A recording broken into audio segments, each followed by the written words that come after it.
Good evening and welcome to the November meeting of the Northmore Conservation Commission. My name is Greg Young. I'm the chair of the commission. And this open meeting is being conducted remotely, consistent with Governor Healy's executive order of March 29th, 2023, an act relative to extending certain COVID-19 measures adopted during the state of emergency. All members of the Northmore Conservation Commission are allowed and encouraged to participate remotely. The order allows the Northmore Conservation Commission to meet entirely remotely so long as reasonable public access is afforded so that the public can follow along with the deliberations of the meeting. The public is encouraged to follow along using the posted agenda unless the chair notes otherwise. Members of the public who wish to view the live stream of this meeting may do so by going to Northmore Remote Meetings on YouTube via the link listed on the agenda. Ensuring public access does not ensure public participation unless such participation is required by law. This meeting will feature public comment. Members, when I call your name, please respond in the affirmative. Dan Clark. Here. Justin Dufresne. Here. Todd Helwig. Todd Helwig. You can't talk. You give a thumbs up there? Thumbs up. I don't think he hears us. Kelly Marston. You're muted, Kelly. Really? No, there you go. Here? You're here. Staff, when I call your name, please respond in the affirmative. Vincent Vignali. Here. Kaylee Olson. Here. Thank you. Some business ground rules. For presenters and/or applicants listed on the agenda, the chair will invite each speaker or applicant on the agenda by name to make a presentation and speak to their application. Participants will provide their full name and hold until the name is called. Each speaker will be asked to mute their phone or computer when not speaking and to speak clearly and in a way that helps generate accurate meeting minutes. Those responding will be asked to wait until the floor is yielded to them by the chair. Speakers who wish to respond to the comments of others do so through the chair, taking care to identify themselves. Each vote taken by the commission will be conducted by a roll call vote. After members have spoken, the chair will afford public comment as follows. By phone, dial *9 to raise your hand and wait to be recognized. Please note that part of your phone number will be visible to those viewing the meeting. By Zoom, click Raise Hand on the bottom of your screen and wait to be recognized. The chair will ask members of the public who wish to speak to identify their names and addresses only. Once the chair has a list of all public commentators, I will call each by name and afford 3 minutes for any comments. A reminder that this meeting is being recorded and will be available for viewing by the Northmore Remote Meetings tab on the town's website. Justin, you ready? Yes. All right. Okay. The meeting will include the following hearings pursuant to Mass General Laws, Chapter 131, Section 40, the Massachusetts Wetland Protection Act, the Northborough Wetlands Protection Bylaw, and or the Northborough Stormwater Management and Land Disturbance Bylaw. A notice of intent and stormwater management and land disturbance permit application, 150 plus or minus southwest cutoff, map 122, parcel 4, owned by the Commonwealth of Massachusetts, DCR Flood Control, to remove and remediate contaminated soil under the Mass Contingency Plan. Work is proposed within bordering vegetated wetland, bordering land subject to flooding, the 25-foot no disturbance setback, and 100-foot buffer zone. The work will alter more than 1 acre of land. Also, a request for determination of applicability, 69 Maple Lane, map 65, parcel 41, owned by Edward and Melissa Clark, to remove a fallen tree in Bartlett Pond. Work is proposed within land underwater, bank, bordering vegetated wetland, bordering land subject to flooding, 25-foot no disturbance setback, and the 100-foot buffer zone. Also, a stormwater management and land disturbance permit application, 3, 7, and 11 Reservoir Street, maps, let's see, map 42, parcel 51, map 42, parcel 52, and map 42, parcel 53, owned by the estate of Robert Romeo, care of James Romeo, to construct a common driveway to serve 3 lots with associated septic systems, drainage, and site work. The work will alter more than 1 acre of land. Finally, a stormwater management and land disturbance permit application for 305 Crawford Street, map 57, parcel 50, owned by Aaron Dory, to construct 1 new single-family residence with associated septic, stormwater treatment, and utilities. The work will alter more than 1 acre of land. That's it. Very good. Thanks, Justin. Yep. Todd, welcome back. Could you please announce yourself for the record? I am here. Todd Helwig is there. Very good. Okay, meeting minutes from October 21st. Vinny has sent them out. Kelly, you were absent, so you cannot vote on these. Any comments, questions, concerns by the commission on the October 21 meeting minutes?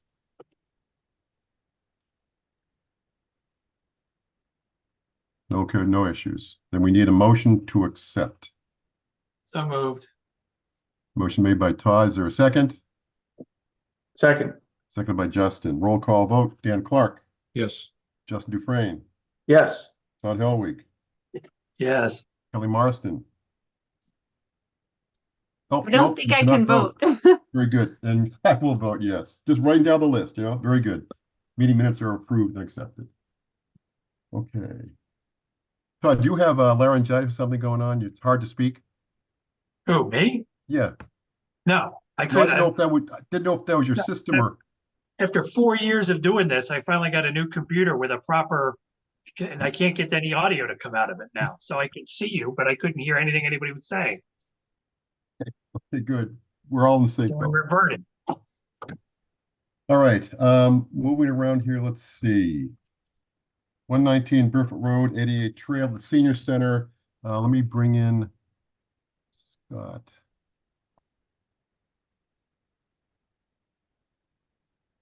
Hey, Scott, I bring you in as a panelist. Any second now.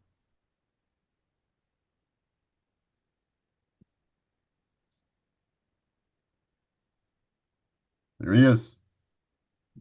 Thank Hello, you, sir. Mr. Chairman. The commission. Okay, the background here, I think we all know what it is. We saw some extra work that was done with the ADA compliant trail around the senior center. DEP heard about it. We've heard from them.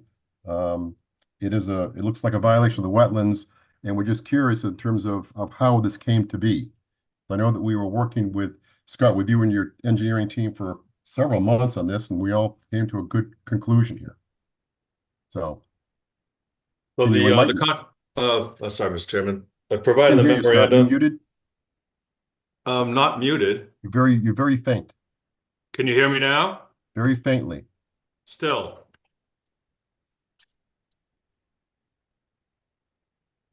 I can hear him Better. strong, Greg. So Yeah, it sounds okay to me, Greg.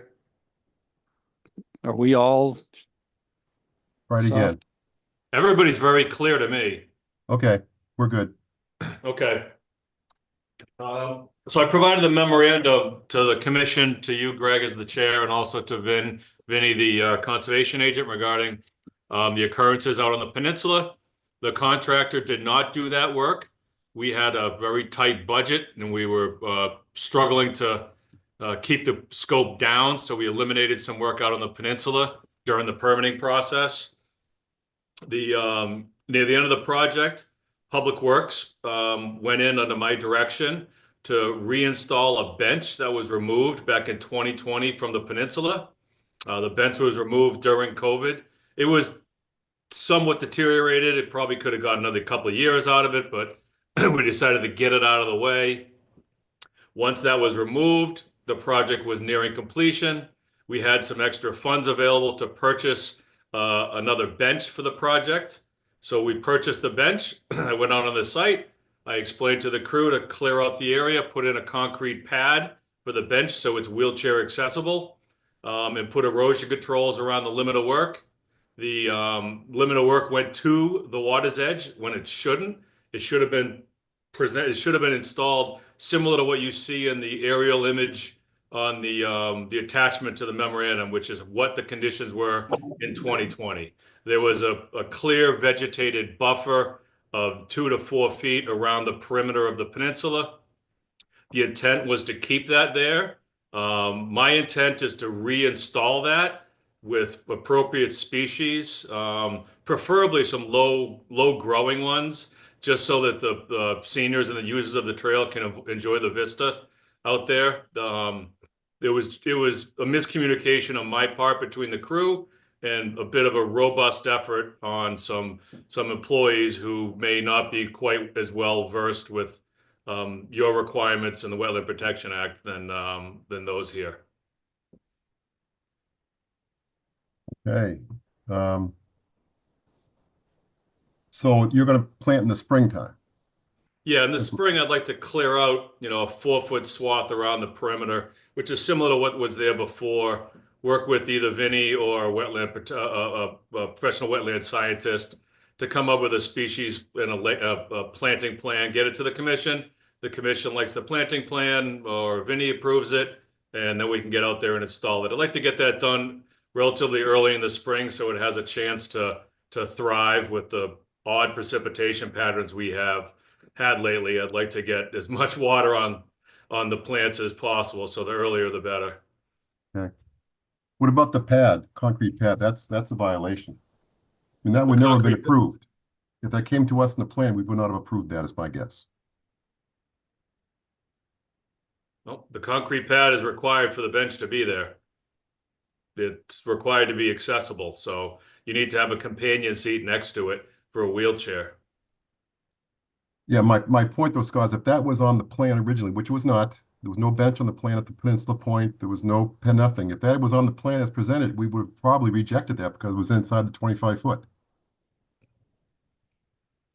And we've had a couple of instances in town where very similar situations took place, and we asked the people to take the pads out, and they did.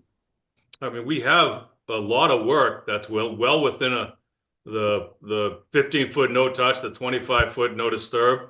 Probably 20% of the project is within those criterion, especially across that causeway in between. Yep. I mean, the alternative, I can file an amended NOI if that's what's the desire of the commission. Well, let's see what the commission thinks. Questions, comments? Do we need a picture, or you all know what we're talking about? I have it on my desktop. If you want me to share, I can show you. But I don't have a photograph of the conditions currently. I only have the 2020 aerial image. Let's take a look. And I know you got to get out of here, Scott. What's your timeline? I have to be on the select board meeting at 7 o'clock, but maybe 7:15, 7:30. So I have time. Okay. So this is the peninsula in 2020. Yep. There's a table here and a bench here. They both were removed. The bench was deteriorated. The table was removed, and it's actually back here in the woods. We got to get rid of it. There's some other stuff back there that we need to remove. Then the pad is roughly right here. Okay. Vinny, do you have the picture of the current one of the pad? I do. Yep. Can we take a look at that, please? Let's see if I can pull that up.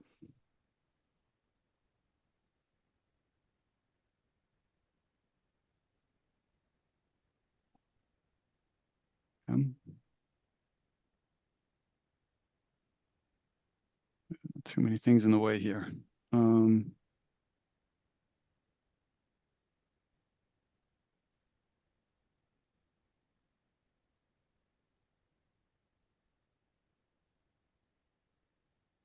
Is the picture coming up for you? No, You don't see the picture? no, I Okay. just see a listing of what you have there in the file. There, no. If you open up the picture venue and you go to share screen, you should see it somewhere, and just pick that one. Yep. Okay, I got a picture now. That looks Yeah. like the end of the peninsula Yeah, with the this erosion is- control devices up. And it was seeded. And this was the other. Yep. Going southwest. And that was the picture we had of the area. Okay, that's a good picture. Yep. So what basically what was approved was everything up to the end of that walkway. Yeah, the walkway was actually cut a little short of what was originally approved. He asked how far out on the peninsula do you want? I just stopped him right at the belly of it. So just stop before it juts out. And they did. The design had it maybe 2 feet further, not a lot. Okay. Yeah, I've got I can pull that up too. Come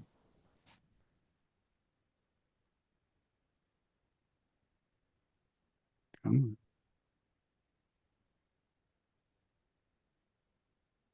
Are you seeing the plan on this one, or is it a different? It's the same, we're seeing the same picture of the pad at the end. All right, gotta change that one out, share a different screen.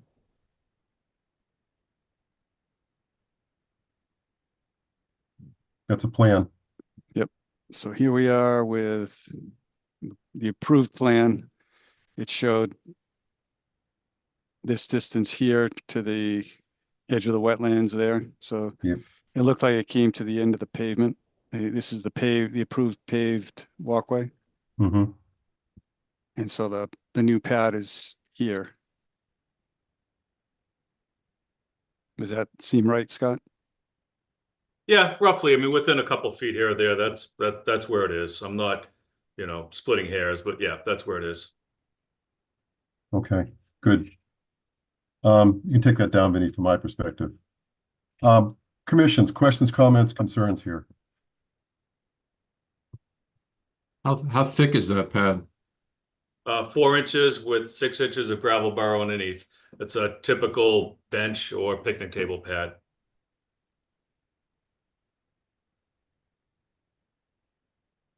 I guess just speaking for myself, I mean, personally, for me, I feel like the whole trail is for ADA accessibility, and there was a picnic table, there was a bench out there, and to make things ADA accessible, you need that pad around it, you need a spot for a wheelchair and everything to get in there. So to me, if it was something that was on the original plans, I probably would have been okay with that, just because you're taking a picnic table and a bench today and you're bringing it up to ADA standards. So to create a walkway out there in a spot where somebody could sit is okay. I think where we saw it last month, at least for me, it was really the clearing down to the wetlands and everything that was a real change. And I think if the town plans to revegetate that area, work with a wetland scientist to get the right plants and everything installed in there, I'm okay with that and kind of the way it's going to move forward. So just me personally, but I'm okay with the way it was presented tonight. Good. Anybody else? I am committed to getting a wetland scientist to lay out the plantings. That's not what I do. I mean, I literally just Googled wetland plants and saw some low growing blueberries, which I thought would be kind of cool, but that's the extent of my knowledge. So I'll work with a professional wetland scientist, Vinny, if the commission chooses to put an appropriate design around. I do want residents and seniors to be able to enjoy the view there. It's been, it's nice for them to be able to get out there. Anything else? We're not going to fertilize and mow that area, Scott, yeah? Correct. We're going to trim it down once a year like we do any vegetated area, but not the wetland plants, just the around the bench. Otherwise it's going to be overrun with saplings and the like. But no fertilizing, no mowing. No fertilizing. It'd be same thing along the trail. They go up and around the trail with a weed whacker and just trim a couple feet along the edges just to keep the poison ivy and undergrowth back. No fertilizer, no pesticide, no herbicide. Okay. So, it's not awesome, right? We wouldn't have allowed it in the first place. There's no ADA accessibility exception to wetlands requirements. But then on the other hand, ripping it out is gonna do no good, not gonna make the situation better. So I guess kind of the lesson learned, and don't touch anything over there unless you tell Vinny about it first. I understand, and I did not believe that there was going to be an issue with the slab, and that we were putting back what was there before, but making it compliant. So I understand, and I don't agree with the extent of the clearing in any way. Trust me, that's not. I was as shocked as I'm sure Greg and Vinny were when you went out there and saw the end of the peninsula clear cut. Your first thoughts are probably great. Now I'm going to hear from Vinny and Greg in this one. What's going to happen? So, anything else? Does this have to be treated in the winter for snow or ice because it's ADA, or there's not gonna be salt or anything? No, there'll be no snow removal on it. No de-icing materials. There'll be no equipment on it, other than access for mowers, kind of in the senior center area. There's a slope that goes from the senior center down. That triangular grass slope that was not established. We're going to put some ground cover there that's better to support that soil rather than just grass that's almost impossible to mow. So Greg, I'll just give my opinion. I actually have a different opinion. I actually think you should take that slab out of there. I don't think it'll cause any more disturbance than what it did putting in. You could probably just reach it from the end of that pavement that's already there. But the real reason I think is just to, my concern is that if the town is not held to the highest standard, then it sets a bad example for the rest of the residents of the town. So I agree with Greg. If that had been on the plan, I wouldn't have voted for it to allow it. So to allow it after the fact, I think is a mistake. So that's my opinion. Okay. I'm not sure, like the path is and this is hindsight, I guess, but the path is no closer to the slab is no closer to the resource than the path in other locations. So if we were in the original design and this was included, I would argue that point, that the path is actually much closer in some instances to the resource than the slab. We will, maintain the peninsula as it was previously, leaving the vegetated buffers along the perimeter, obviously. But Okay. Do you have the original photo again? All I have is what's on Mass Mapper yep. from like 2019. Let me share that. This is the peninsula in 2020. Here, there's a picnic table here, and there's an old bench here that's dilapidated, both of which were removed when the project construction occurred. The new bench is, as Vinny indicated, right around here, and it's on a concrete pad. Did you say the original bench was also on a concrete pad? We just can't see it on there? No, there was no concrete out there. There was just somebody put a bench out there for kids ice skating, and then there was a picnic table out there that I believe was put out there when the senior center was developed. The picnic table's about that circa.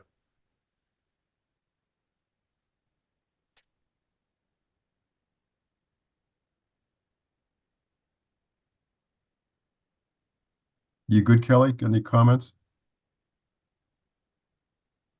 I personally would like to see something more like something a little more pervious out there, but the big concrete slab on a not so big peninsula, it just seems like what was to what is now is a lot more impervious, but that's just my preference would have been to just mow grass and put a bench out there.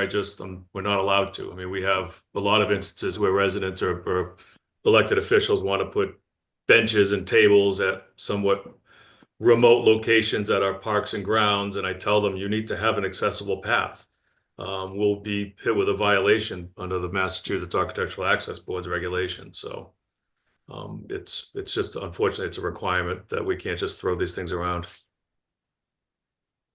Scott, what would the effort be to take it out, take the slab out? I'd go in there with a mini excavator and remove the bench, have probably have the whole ram on it, or probably just use a jackhammer because it's only 4 inches thick. Go out there. The gator would pull a tow behind compressor. The compressor would run the jackhammer. The jackhammer would break it up. The excavator would then pick it up and mobilize it back to the access that's just about behind this, under the tree line behind the peninsula. Throw it in a F-550 dump truck, and then we go dump it and fill it in with loam and seed, and we continue to mow it, just like you see now. Yep. The only difference is there wouldn't be a pad there.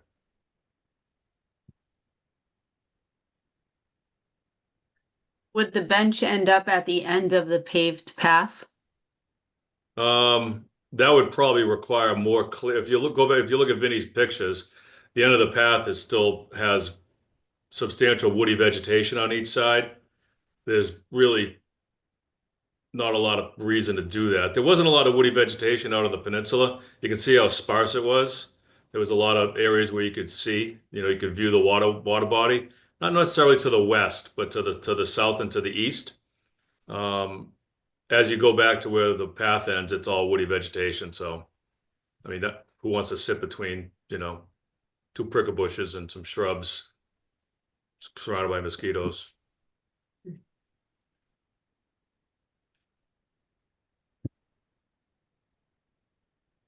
Isn't there another bench just right down the path? There is a bench right here. Yeah.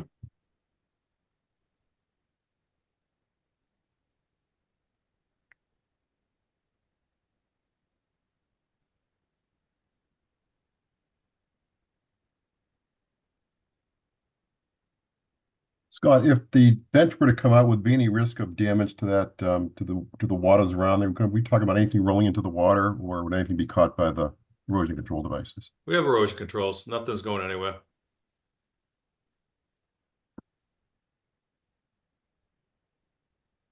Well, Vinny, what do you think? We want to take a vote? We want to move ahead in one direction here? It seems like we have put this to a vote. Yeah, it's commission's call. I think it's alteration or work in a wetland, so we would either have to amend the notice of intent or issue an enforcement order to have it happen, just according to the wetlands regs. But it can be done either way, depending on how the commission wants to act. I mean, we could do an enforcement order that basically says you're in violation, which I think is accepted, and the work needed is such and such, and clear it so he doesn't have to go through a whole notice of intent or an amended order of conditions. Yep. It would be faster and quicker, but that's up to the commission to decide how to make anything or nothing happen. Okay. I would like to have the least administratively burdensome process, if that's the way we go. If the decision by the commission is to have it removed, I mean, just tell me. This is being videoed. It's in the record. I don't need anybody going through any administrative efforts that are unwarranted. I mean, if the decision is an enforcement order is needed in order to force the public works to do what they say they're going to do, that's fine. Yeah. But if I say I'm going to do it, we're going to do it. Yeah, no, it's not that I don't trust you or we don't trust you. I'm sure it's just the idea that whenever there's alteration or even restoration of a wetland, typically there's got to be the only 2 actions where it can be done is under the approval of the commission, and an enforcement order is kind of an approval. It allows you to do work. It's not always just slapping someone around. It's saying you're allowed or you're required to do these things, and then you do them, you get them done, and then that order is gone.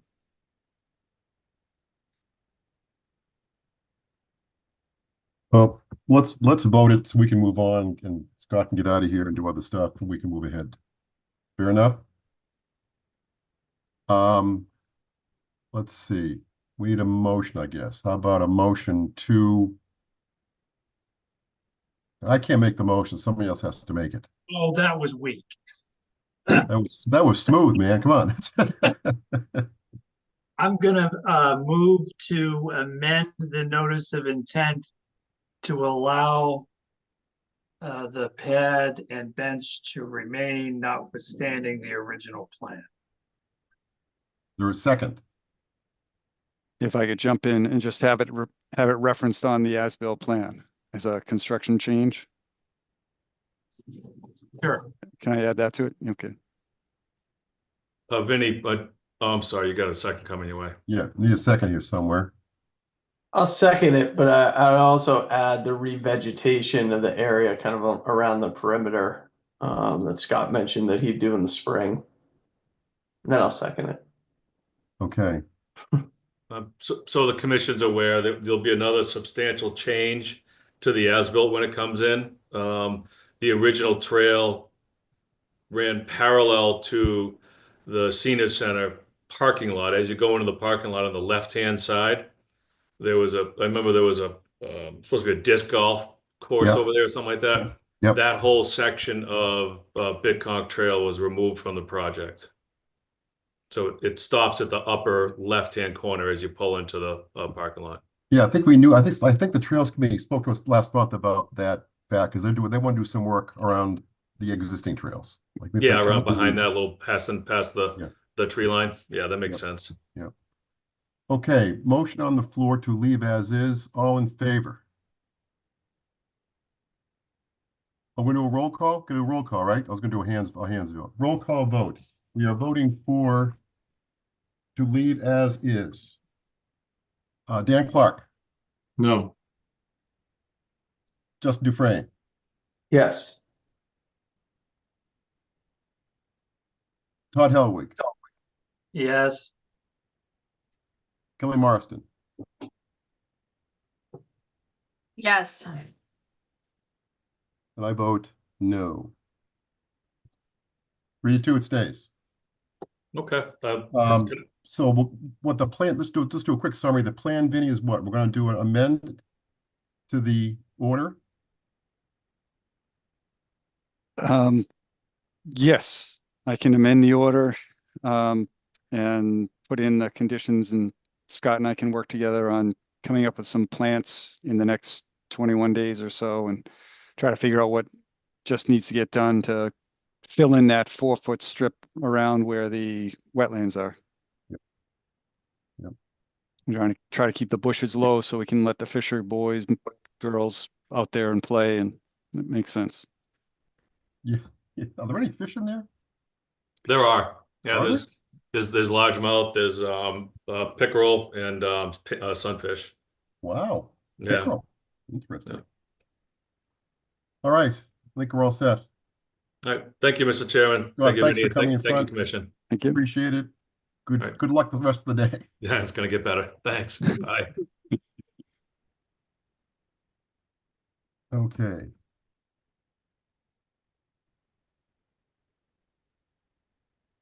Moving on here. 329 Crawford, Vinny. That's They have requested a continuance. They have some adjustments to their drainage that have been requested, and they're still working on revising the plans.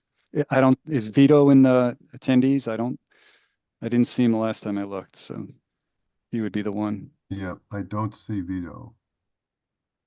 Okay, so yeah, he had requested a continuance of the public hearing. Okay. So we need a motion to continue the stormwater management and land disturbance permit application for 329 Crawford Street.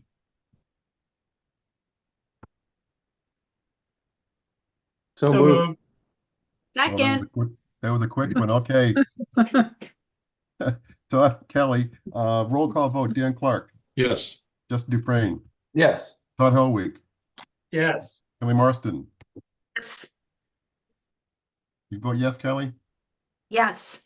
And I vote yes. Okay, notice of intent and stormwater management, disturbance permit for Southwest Cutoff, map parcel 122-4.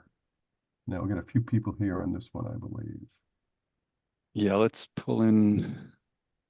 How about anybody with DCR after their name, yeah?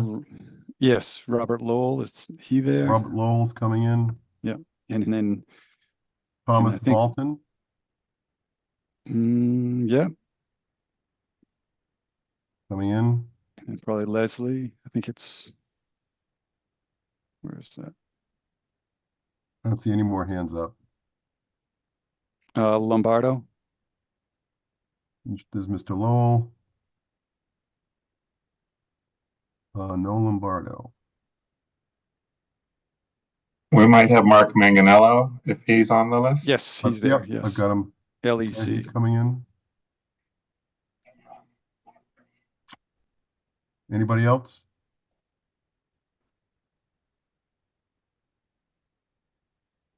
Is that No, everyone for you, Robert? if Leslie comes, she should join, but otherwise, I think this could be it. Yeah.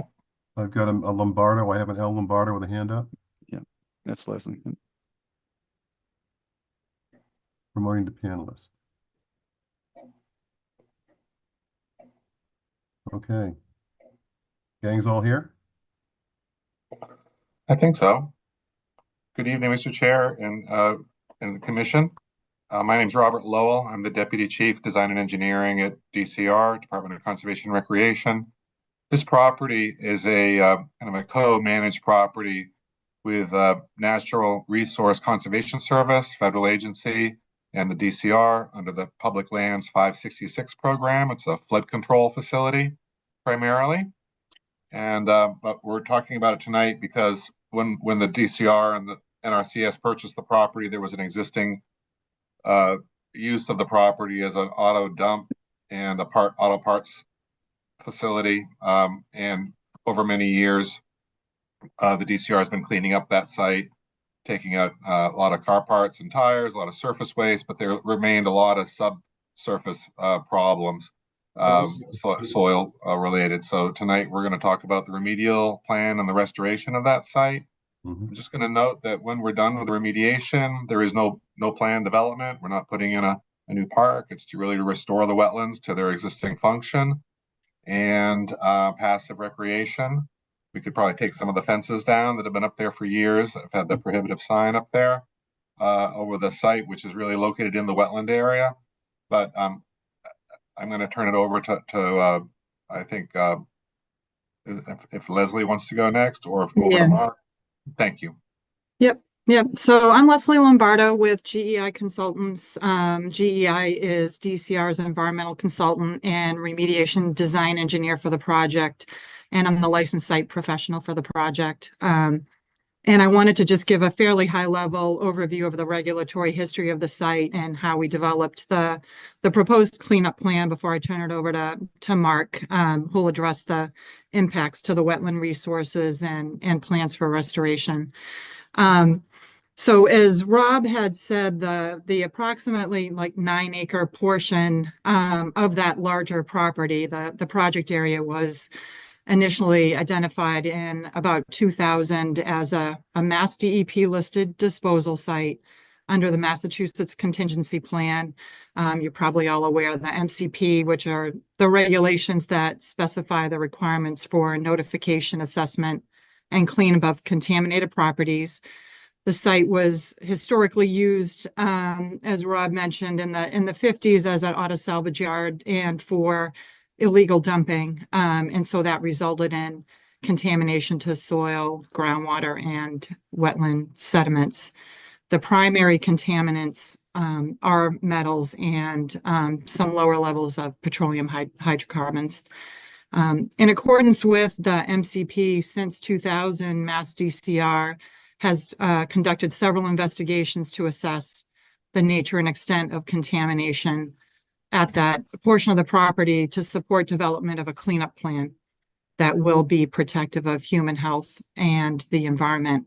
And as required under the MCP, we did perform an evaluation of cleanup alternatives and excavation and offsite disposal of contaminated soil from discrete source areas, and affected wetlands, sediment areas was selected as the best and most effective alternative because it involves the removal of contamination and will result in a condition of no significant risk to ecological and human receptors, so consistent with the MCP requirements. The excavated areas will be backfilled with clean imported material, revegetated and restored to pre-existing conditions. And as required under the MCP, the cleanup alternative will require a deed restriction on that portion of the property to restrict future residential uses. And a post-cleanup groundwater monitoring program will be implemented as part of the evaluation of the effectiveness of removal of contaminated soil and wetland sediments on groundwater quality. So that's just sort of like a high-level overview of the requirements under the MCP and how we're planning to meet those requirements. Robert, do you have a plan we could see? Schematic? I think I was going to defer that to Mark to go over the wetland resource areas, and that would show the overall plan too, Right. if you're okay with that, Chair. Super, sounds good. Yep, I will do that. Again, Mark Manganello, wetland scientist with LEC Environmental Consultants. I'm going to share my screen here and get everyone oriented.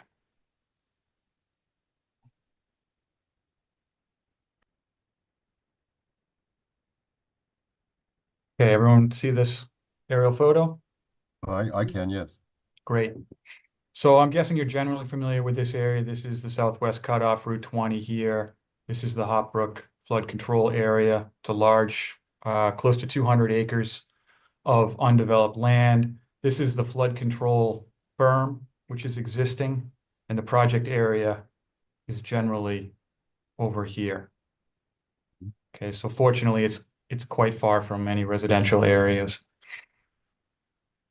This is zooming in on the area. Again, here's the flood control dam is down at the bottom of the screen here. And the wetland boundaries associated, or the wetland resource areas associated with this area include a bordering vegetated wetland, which LEC delineated in the field. This is the green line, extends kind of around the perimeter here. This is BVW here, then it takes off in this direction. This is upland. And then the BVW comes back in here and works its way back over toward Hop Brook, which is located more than 200 feet away. There's also a scattering of isolated vegetated wetlands out here. You can see these here, here, here, and here. These are not natural features. In fact, really nothing within the project area is a natural feature. It's all been subject to earthwork historically associated with the land use that led us to where we're at now, needing to remediate soil out there. I'm going to, actually, I'll stick with this graphic now. So the proposed work activities in the Conservation Commission's jurisdiction include 33,020 square feet of soil removal in BVW. That's these blue areas here. A significant portion of this area is bordering land subject to flooding. This is a flood control area after all. And the total amount of disturbance there is 66,000 square feet. And we have 41,000 square feet in the buffer zone to these resource areas. The work areas are divided into 5 areas of contaminated soil and groundwater and removal of debris, as Leslie mentioned. And this is all based on the MCP requirements. Each area is labeled independently. So you can see here, if I zoom in a little, we have the wire dump area, which has been called wetland area 1. And throughout the plans, the depth of excavation is listed for each area. So this is wetland area, which will be excavated. This is buffer zone area that will be excavated. Sliding down. This is the largest wetland area, referenced as wetland area 3. It's mostly 1 foot of soil that will be removed. There are a couple of pockets where slightly more will be removed, closer to 3 feet. They're quite small. Then we have buffer zone areas and upland areas shown in pink. Similarly, each one is labeled with the depth of excavation. This is another small wetlands excavation area here. I'm going to shift over to the site plans now. So again, this is a very similar view, very similar scale. This is existing conditions. You can see the wetlands around the perimeter. Wetland flagging is here. Small isolated wetlands are here. This is a site prep and erosion control plan, which really illustrates what's going to happen out there in terms of construction activity. This is a proposed haul road from Southwest Cutoff. There's a contractor laydown area specified here. And the haul road extends in and provides access for construction equipment to each of the remediation areas. So you can kind of envision how this will occur in terms of the footprint of disturbance and movement of material during the process. The largest area is this area 3 that I mentioned. This is 28,000 square feet of wetland. This is probably the most challenging area in the project footprint. This wetland is probably bone dry right now, but at times during the spring, it does have water near the surface or even at the surface. So managing water during the construction process is going to be a key feature of the project. We have provided a general project spec, which is that we're going to try to do this work during the dry part of the year in the summer. Would have been great if we had started like August 1st of this year. You know, we're hoping for similar conditions to that. But either way, the construction schedule is going to be set up such that the excavation in wetlands is scheduled for the summer months and will essentially adjust as weather conditions allow. Excavated soils will be temporarily stockpiled on site before being transported off site. A portion of the soils will be treated in situ for lead toxicity through a process that involves mixing contaminated soil with a binding agent to immobilize the lead in the soil. The soil is then tested and can be excavated for transport off site. Leslie can provide some more detail on that process if anyone has questions. As I mentioned, measures to carefully manage water during construction are very important. The NOI report and the plans include extensive information regarding construction methods, including the plan to conduct the activities in wetlands in the drier summer months, utilizing timber swamp mats for excavation in wetlands, dewatering plans, and a water treatment system. Restoration, as Rob alluded to and Leslie both mentioned, the objective here is to completely restore these areas.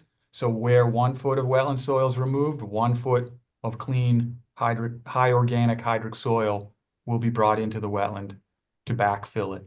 And then we have detailed planting plans for each area, which I will skip down to here. So these are zoomed in. So this is that first wetland area we looked at here, as well as the buffer zone area. There's a plant list. They're all native plants, of course. Seed mixes are specified. And this is the case for each disturbance area, including the upland buffer zone area. So it's not only for the wetland areas, all the upland areas have a detailed planting plan for restoration. This is the larger wetland area. This is partially a marshy habitat presently, so the plantings are kind of concentrated in the shallower nearshore areas with seed mix and aquatic vegetation proposed for the deeper areas. And these are some upland areas. There's restoration proposed for all the temporarily disturbed areas, including the haul road, all the laydown areas, material management area, any area within your jurisdiction that's going to be disturbed is proposed to be restored with native plantings and seed mixes. Construction will be monitored by a wetland scientist throughout the construction process and then post-construction to make sure all the plantings reach compliance milestones. 75% coverage within 2 growing seasons is typically the standard. You're probably familiar with wetland scientist monitoring reports being submitted to the commission on an annual or semi-annual basis. We completely anticipate doing that for at least 2 growing seasons and possibly more as a result of our core permitting, which leads me to other permitting this project's already gone through. This has gone through the complete MEPA ENF EIR process. We do need to obtain authorization under the Massachusetts General Permit from the Army Corps of Engineers. We're planning to file that application very soon, as well as a water quality certification application from Mass DEP. We are seeking a land disturbance permit here as well. That was part of the application, which Vinny was very helpful in guiding us through. So that was included in this notice of intent. We have requested a waiver from your local bylaw setbacks. Obviously, with a project of this nature, there is no alternative but to work within your buffer setbacks. We are focused on removing contaminated soil, wherever it is in the wetland or the buffer. So that is the guiding principle here. And lastly, I'll just mention that we did get some comments from Vinny, and we sent him some responses to those this afternoon. Not sure if he had a chance to review those, but if there's any discussion that we need to have regarding our responses to comments, we're certainly willing to have that with you tonight. So that's an overview of the project, and we'll be happy to answer any of your questions. Thanks, Mark. I've got 3 quick questions here. Are there still debris out there? Is there still debris that needs to be pulled out? Has it all been done? There is a little Yeah. on the surface and things that trees have grown through that are really not retrievable yet. Yeah, okay. From when you start to finish, what's the length of the project, do you think? Leslie, you want 2 seasons or where we at? Yeah, I mean, I think the hope is that we can get it done in, probably over 2 seasons. So starting in the summer and finishing late fall. Okay. There's a road going in there, and there's also an area you laid out for construction materials and vehicles. When you're done, what happens to those environments? Those are all restored. Those will be restored also. Yep. Yeah. Okay, good. Any commissioners have questions or comments? I was just curious, it's hard to tell from this aerial photo. How would you characterize most of these wetlands? Are they forested or shrub swamp? It's variable. So the wetland around the perimeter is a forested swamp. So this one over here is similar habitat. I think if I recall, there's a lot of sweet pepper bush over there. So, kind of a terrestrial wetland.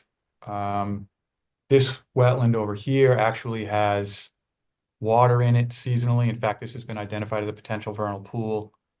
So that's a different habitat. But again, we're going to try to restore to existing conditions there so it can hold water as it does presently. And then this larger one is more of I would call it more of a marshy habitat with like shrub swamp around the perimeter as you approach the upland. I couldn't see your species list, but are you going to try and tailor your species to the existing vegetation in each of these areas? Or is it more or less? This one doesn't have a whole lot of vegetation presently. It's kind of lightly vegetated, so we're trying to diversify the plant community there and increase the different types of vegetation growing there. I think that's sort of a general theme with our planting plan. We're trying to increase species diversity from what was there, but certainly match the hydrology that's present in the area.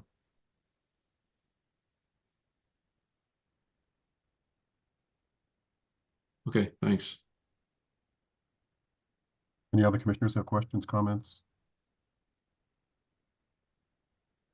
Vinny, how are you doing with the answers to the questions that you had?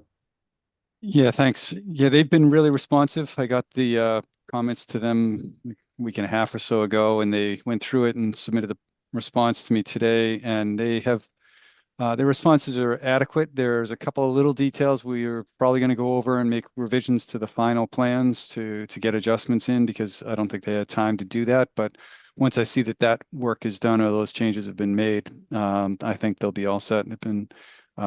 It makes sense to move this thing along. It's a hazardous materials site, so it's been a long time coming. So it makes sense to keep it going. Vinny, in your opinion, can we move ahead and close tonight?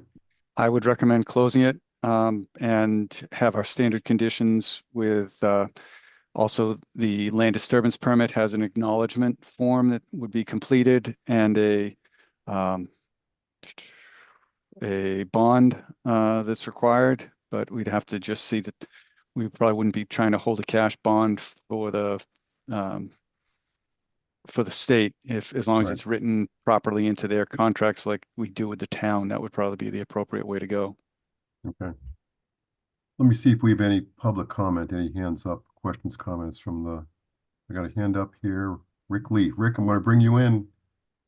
I guess with the need still for core permitting and things, would they still want to close tonight in case there's any changes to that process that required any changes to the plans, or do you not expect any? We don't really expect any.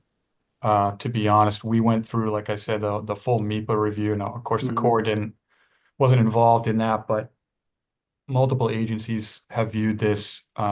It's kind of been through the ringer. It's not Okay. impossible that there would be a change, and if there was a change that warranted coming back to you, we could come back to you with an amendment request. Okay. Good. Rick Lee, you're on. Thanks.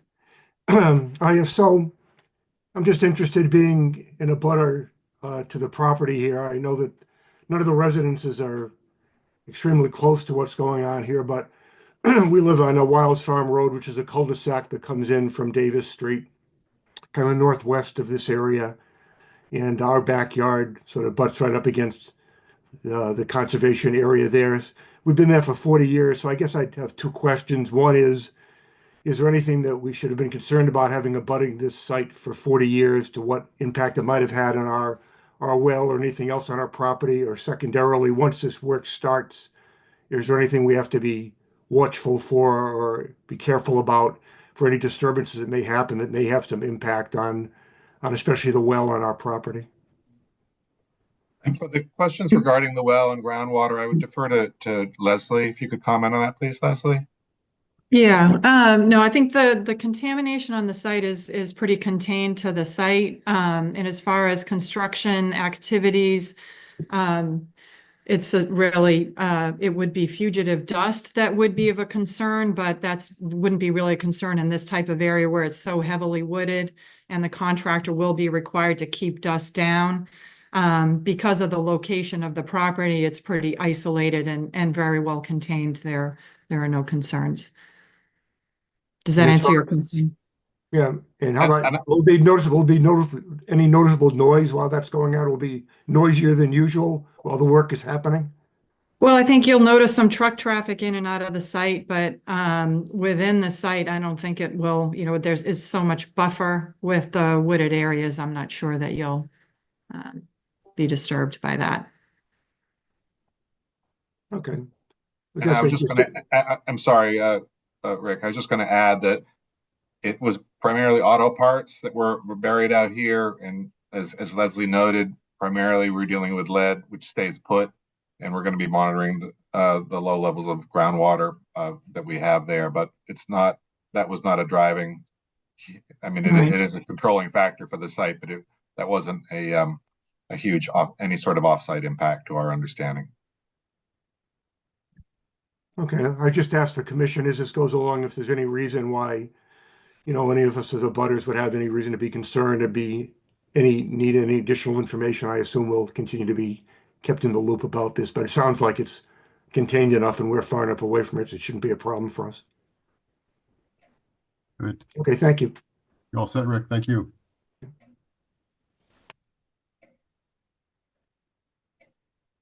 Okay.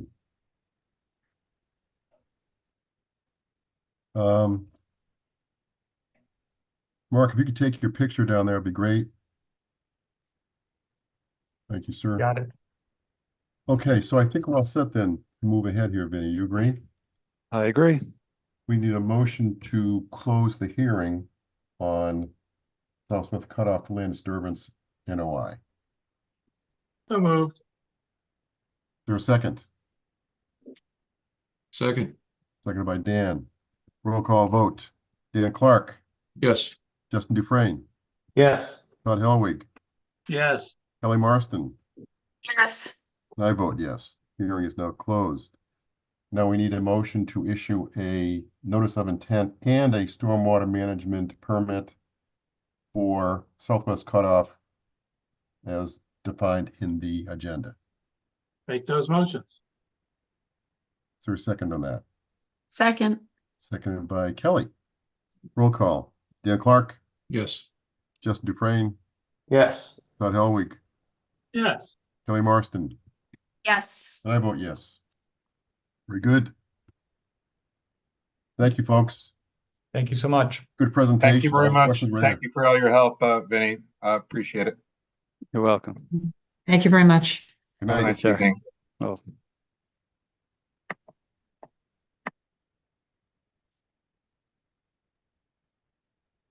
Okay.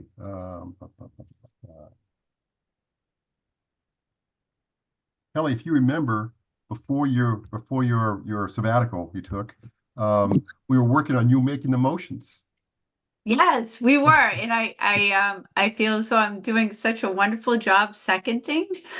I'm still in the learning phase of You're making easing in. You're motions. easing in. Perfect. Yeah. All right. Yeah. Okay. 69 Maple Lane, RDA. Let's see. We have this Clark's. is Edward and Melissa Clark. I see Melissa Clark here. I'll bring you in as a panelist. Anybody else we need in here? Mary. Mary, I'll bring you in as a panelist also.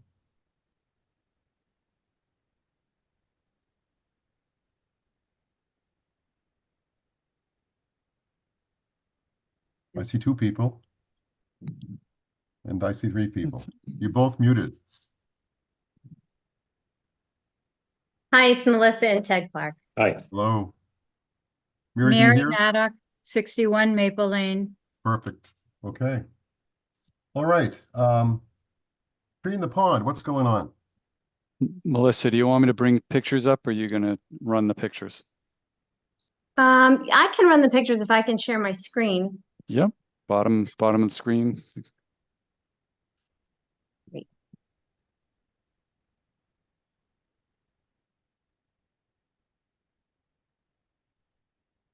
Oh, is it allowing me? So there was a giant pine tree that fell directly from obviously our yard into the pond. And we're requesting to have it professionally removed with a crane. So first and foremost, it poses a major safety hazard, not just for our family and guests, not just for the neighbors, not just for the little kids that I found running out there, but there have been kayakers, teenagers that have already pulled their kayaks. They climb out, they try and jump on it. I think they're trying to snap it. But for anyone that utilizes the pond in a recreational way, boaters, paddleboarders, we have winter coming, ice skaters. We have snowmobilers that come buzzing right in front of our house all through the night. They'll never see this coming before it's too late. So this is actually what you're looking at here is our backyard. It's our usable yard that we use. This is also, I don't know how tall this is. How tall is this? 20 feet tall. Mary, excuse me 1 second, Mary, just to get my bearings here. Looking straight across the pond, am I looking at Bartlett Street? Yes. Yes. Okay. Right. Very good. Thank you. You're welcome. So yes, so Bartlett Street is over here. This runs parallel to our dock. So it literally goes straight onto Bartlett Pond. This section of Bartlett Pond is one of the most used sections because it's the big straightaway. So you have everyone utilizing this section. And this sticks out so far. All the snowmobilers come very close to our shore. They all come here. And like I said, throughout the night. So leaving this is definitely going to create a significant chance for someone to get seriously hurt. Also, just with our family and friends and neighbors, it's dangerous, first and foremost. I think that's reason enough to remove it, but there are a lot more reasons. This section has turned into a catch-all.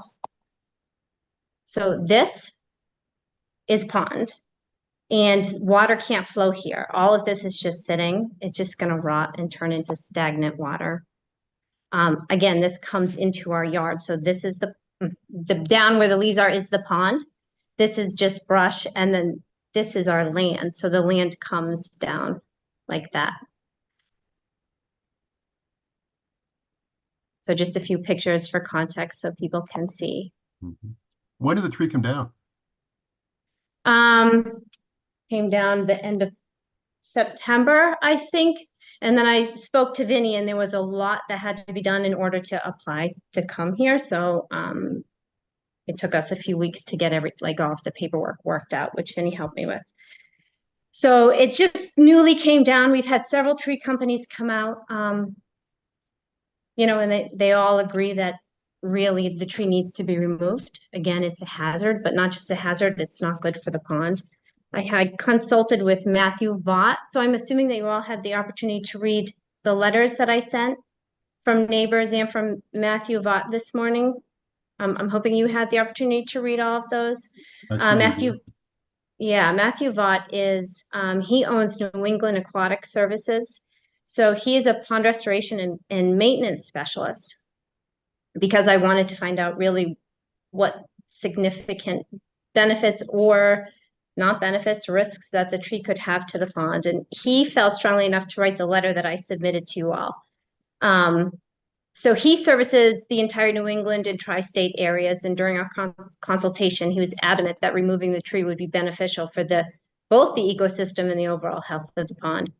So in the letter that I submitted to you all that he wrote, he states his primary concern, which reads about the additional algae this is going to create. So not just the catch-all, not just the stagnant water standing here, which is a health concern.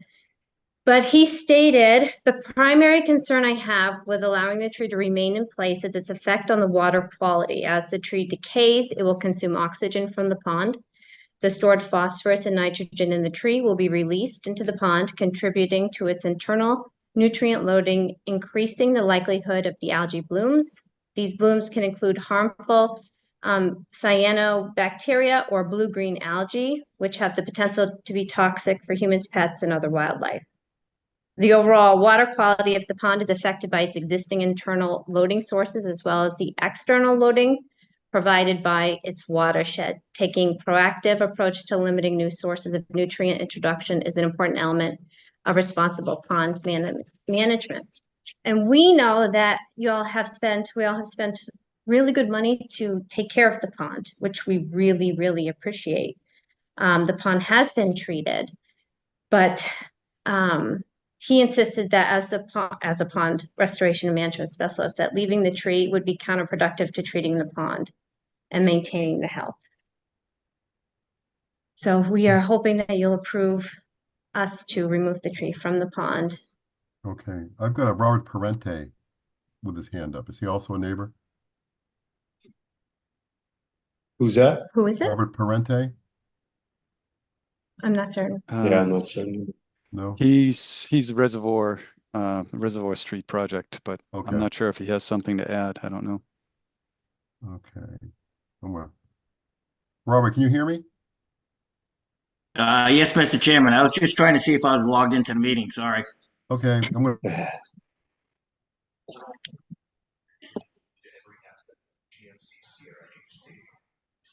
So again, for context, this is our yard. This is usable yard that we use, which now is a hazard.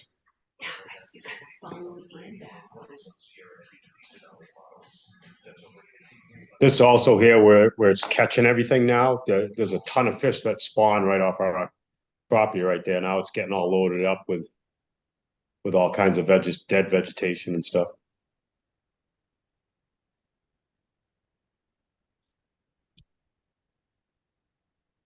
I can stop sharing my screen.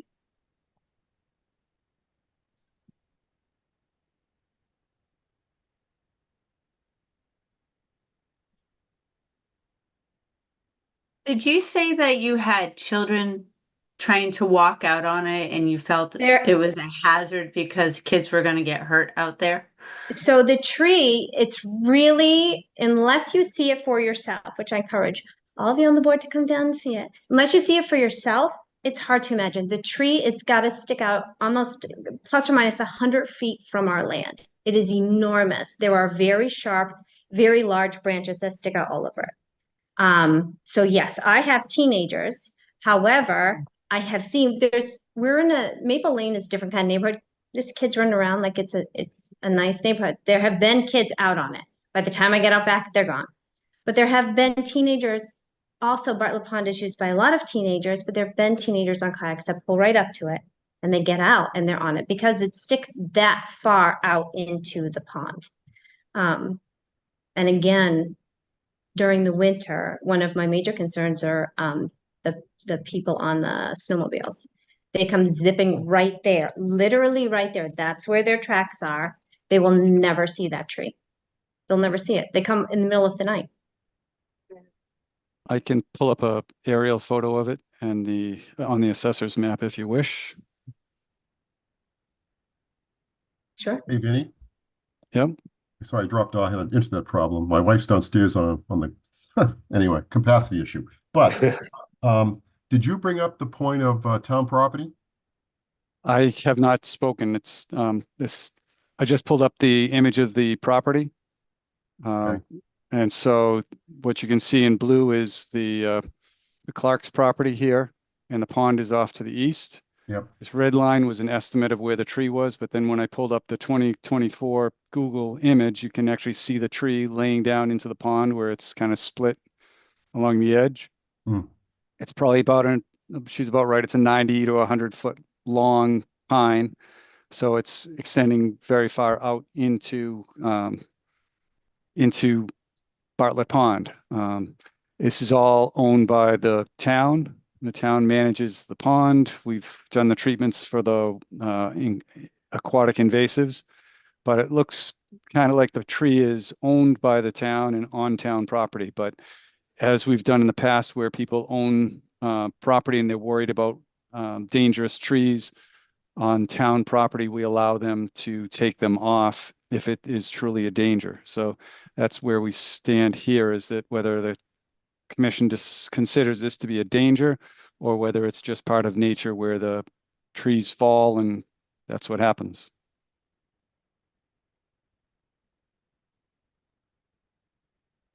How You're would the the, lawyer how in would the the group. tree get out of there? You mentioned maybe a crane. Can they You'd have- access through your property? Mm-hmm. So again, we've had several tree companies come out and consult with us. And we asked what would be the most effective way to be the least disturbing to the pond, which would be, lifting it up directly with a crane. So they would put the crane in by your driveway here where I'm showing somewhere, and then That- they could reach that out was- and get there? Yes, they could do that. Like I said, there were several companies and they all had options for us to use, but they all ended up reaching the tree directly out of the pond. Okay, because that's what, if the board commission does support the idea of removing it, we would have to do some plans and get approval on the methods and means and methods of how it actually is going to occur.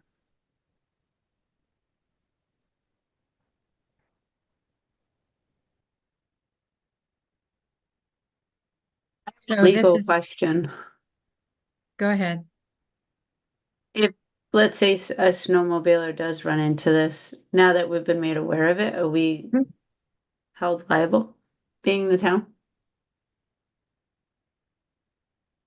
Or is that something on snowmobiles you should just be aware, assume that there's a hazard? I don't know what the liability is on this. Or if a kid walks on it and falls and, drowns.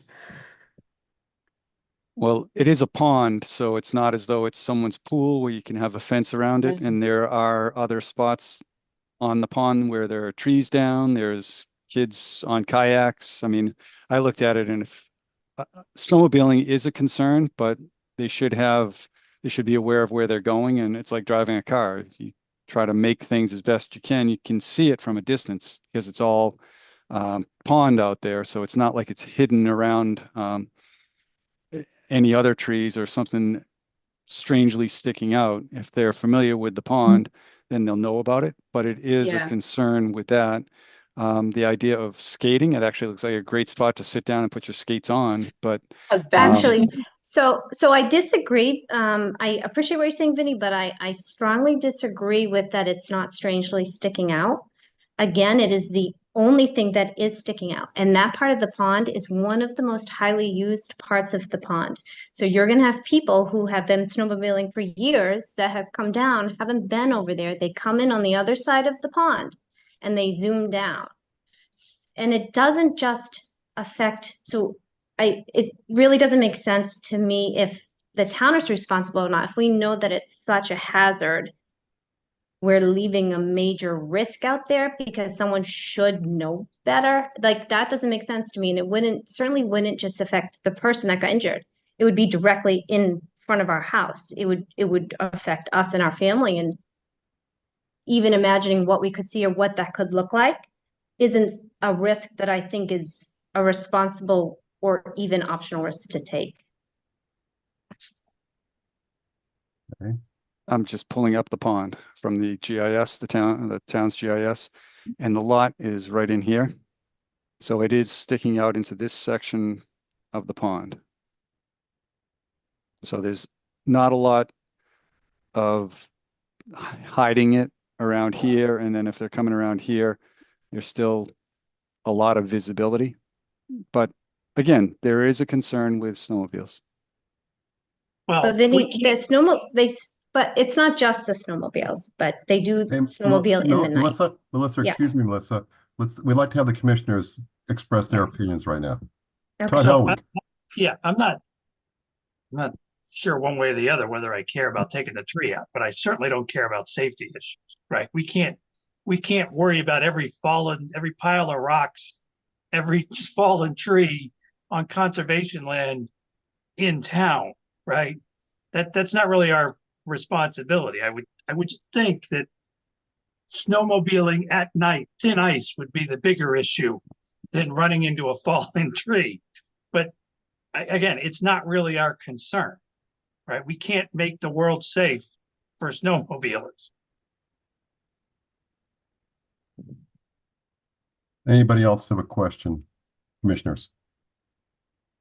I don't have a question. I have, I guess, a couple of comments. I mean, I tend to agree with Todd on the safety, but sort of safety aside, I guess whatever we end up deciding, I do think we need to make it clear what the justification is. I did read all the letters.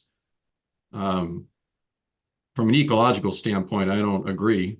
And actually, I think if you read it carefully, the New England Aquatic letter at the end, he basically said a single tree falling in the pond makes no difference. And it's not gonna impact water quality.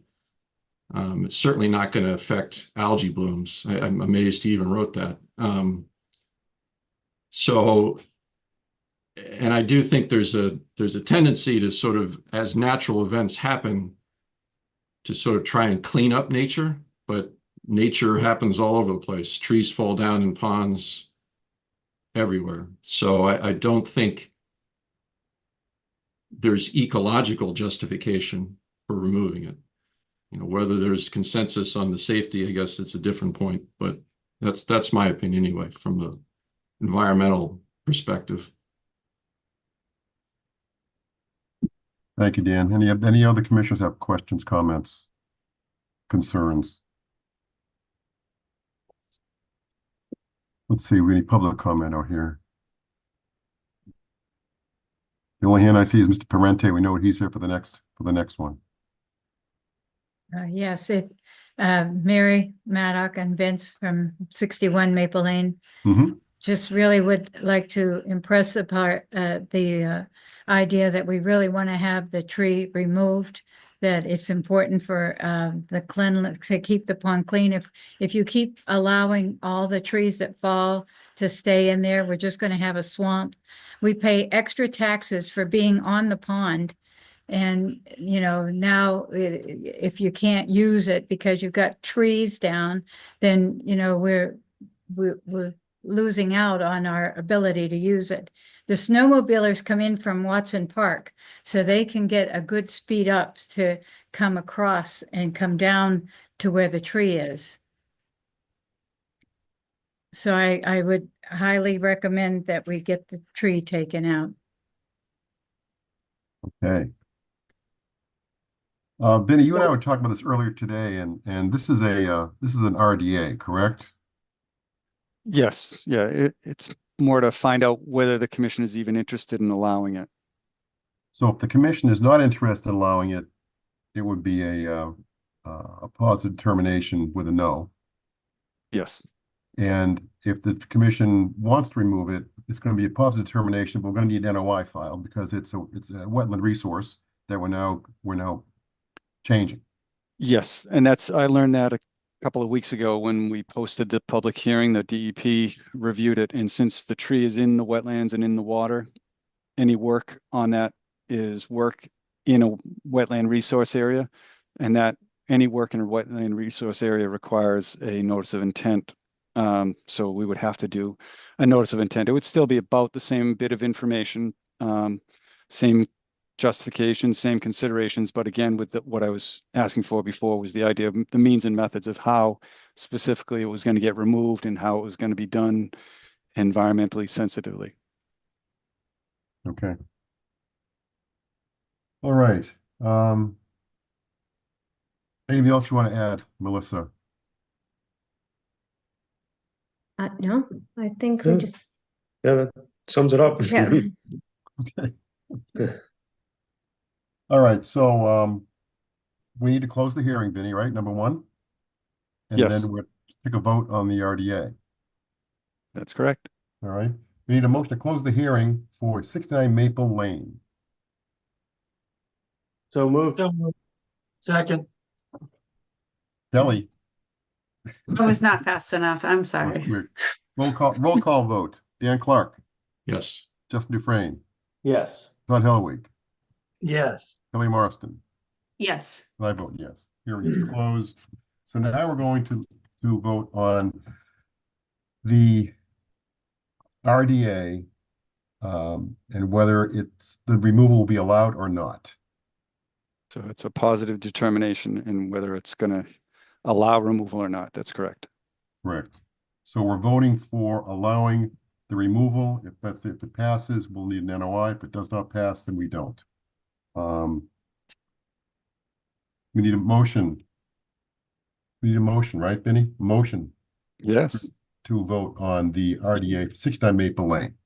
So I will move that is a positive determination so that they can move the trees in accordance with the notice of intent. Is there a second to that? Seconded by Kelly. Roll call. Dan Clark, No. Justin Dufresne, Yes. Todd Helwig, Yes. Kelly Marston.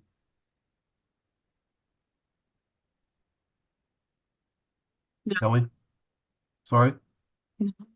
Kelly says no, and I say no.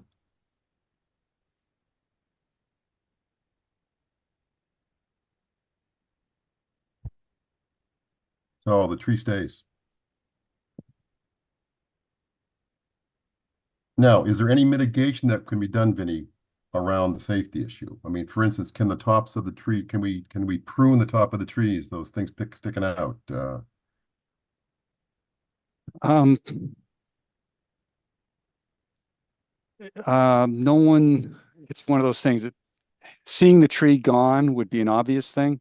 If some of the branches that might pose a risk of someone when they're climbing on it and they get poked, whether they break off themselves or I'm not going to be watching the tree all that closely besides whether it stays or not.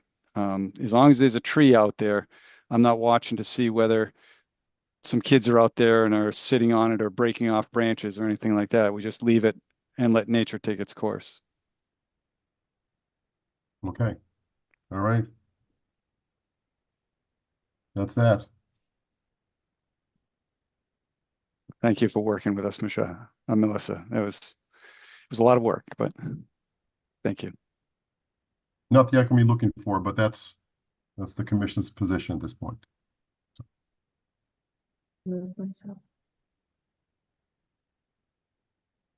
Okay, How do you remove yourself? we will No, move don't, on. don't do that. Don't do that. Leave webinar right there. I don't want to leave the Oh. webinar. So we're going to bring in the next group. Greg? Yes, yes, I'm trying to. Well, Robert's already here. Do you have anyone with you, Bob? No, it's just me tonight. Okay. I'm not sure if the owner is logging in, Mr. Romeo, but Is he he going did to get the present? notice. Let me take a look. There's a hand up. That's your hand. You're already here. You want to be I am here. okay. I don't see you. Oh, you're just talking to us. Okay. There's no other hands up, so we can go.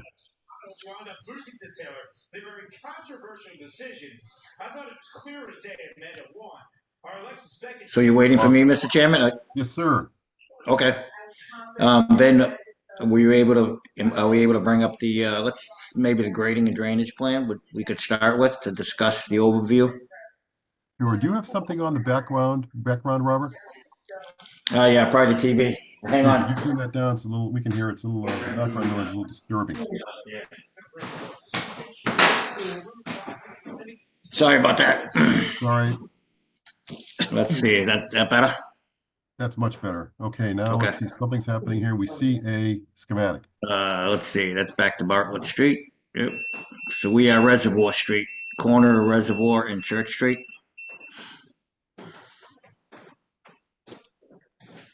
Vinny, you're muted. Sorry about that, Greg. There you go. Bob, why don't you just start with a quick description and I will pull up the file. Sure. It died on me.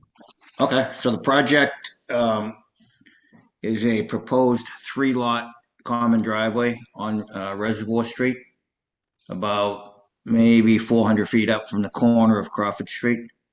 It's a fairly challenging site. It slopes uphill all the way to the back of the property, to the south portion. The driveway is about 600, let's see, just under 700 feet long. Hey, Vinny, And do I've you got have a do you have a plan here? I'm working on it. Yep. Yeah, I wasn't doing the screen sharing. I was hoping Vin could Yep. bring that up. Yep. I'm bringing it up now. Yeah, just hold off 1 second, Okay. Robert, so we have that in Yep. front of us as a reference point. Sure. Okay. Okay. So Crawford Street is to your right. So we come off of Church Street and we turn right onto Reservoir Street. Mm-hmm. We go up about maybe 400, 500 feet to the entrance to the common driveway, which is just to the east of our neighbor, the Horgans.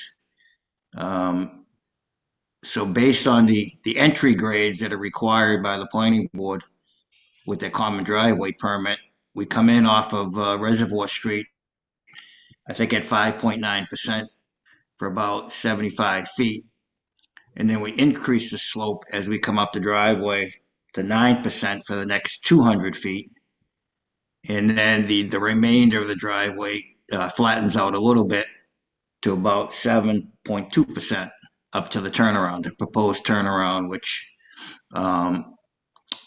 is the turning template that I had discussed with the fire chief to allow his trucks to turn around.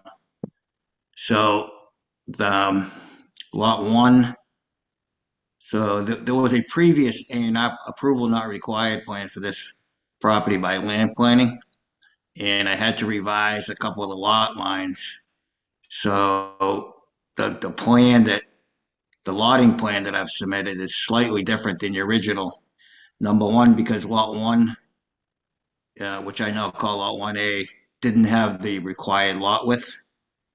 It only had like 160 feet of frontage.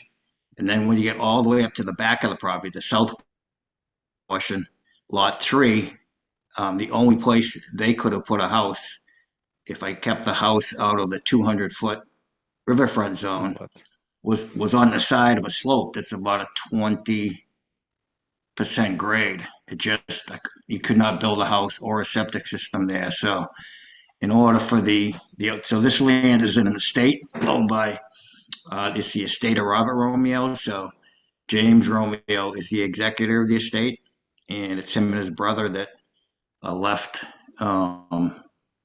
trying to develop this property, or basically trying to get it approved so that they can settle the estate. And that's how I got involved, to do see how they could get 3 lots out of the property. So the nice thing that for the project is that almost all of the site flows towards Cold Harbor Brook. You can see from the contour lines that the water is flowing perpendicular to the contour lines, and I think there's only a small drainage area up front, a little triangle at the northwest corner. Let's see, Vin. Yep, up near the entrance. Yeah, so there's a little triangle of pre-development drainage there that actually flows to Reservoir Street right now. The remainder of the site flows overland and eventually to the wetlands and the 200-foot riverfront area, all pretty much self-contained on the property. So the proposal, I had to hire, I can't really do the stormwater.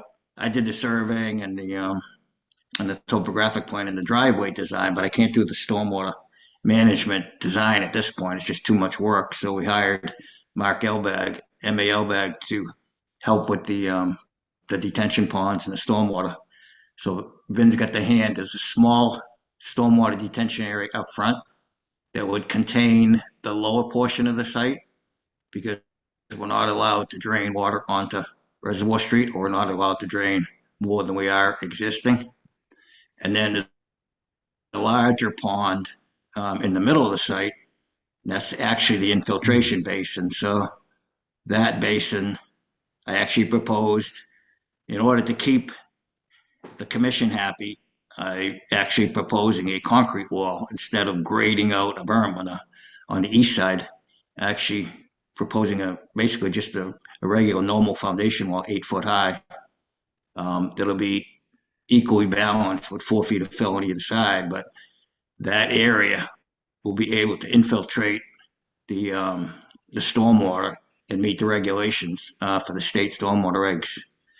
And I know Vin had one question that we couldn't use that for temporary siltation, but the front pond is not infiltration. That is only for detention, the small pond. So we're hoping to be able to do some temporary silt storage up on the front and not use the back for temporary siltation. My only alternative, there are a couple low areas where I have a labeled limit of 100-foot outer repair. There are some natural low areas that I could use for temporary siltation, but I'm trying to keep the work out of the 200-foot riverfront zone if possible, which is the best design that I'm hoping that we can to get to. Now, Vin did send me a nice letter with some review comments today, and I can see that his item 4, I can't really address section 7D, 7G. So there's some items that regarding, I think, the septic system and the roof runoff on the lots. I'm not sure I can address those unless there's a full design on the septic systems, which I'm not sure the commission needs at this point, or if they normally do see the full design of the septics. I have generally, Bob, just to pipe in a little. So so just for the commission, so they're a little more familiar with the site. The road goes up as we described. There's one lot and one house in this area here. Correct. The second house and lot are this area here, and the third is up here. This is all owned by the third, but it's not being proposed to have any development because this is the 200-foot riverfront zone. So he's trying to stay out of all the wetlands jurisdictional areas. And the reason he's here is because of the land disturbance permit. So he's altering more than an acre for all this work. So he has to file with the commission. But generally, he's trying to keep everything out of the jurisdiction and staying 200 feet away from the brook, which is very good. So the questions that I have, there are a bunch of details of drainage and stuff like that, but just this is our initial presentation. So I don't know, Bob, we don't probably need to go into all the details of all my questions. I think you and I can work those out, but just to get the idea for the commission and get feedback from them as well as from abutters would be helpful. Correct. Okay.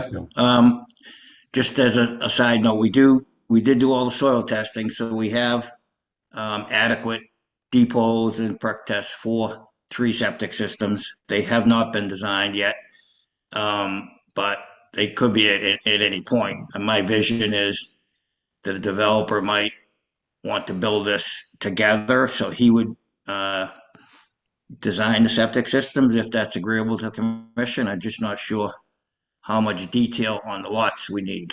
I guess that's a quick question for the commission. Other than I can jump in on that one. Right now, that's something, you know where you want to put the systems, you know that the soil testing works and the system's about the right size. So that's all we really need for this land disturbance permit. So you don't need detailed septic designs. Okay. But we do need some, it's the site stormwater stuff as the construction begins and the phasing, and that's the stuff that I was looking for. Yep. Oh, it always comes down to stormwater management, correct. So Vinny, you have got some open items that need to be addressed? Yes, we do. So we'll continue this till December then. Yes, we will. I think he was looking to get comments from the commission if there are Sure. any specific comments, or if the neighbors, the abutters have any comments or questions. Let's start with the commission. Any commissioners have comments, questions, concerns? I have a question. Oh, we're just talking about 3, 7, and 11 Reservoir, correct? Not 363 Crawford? Correct.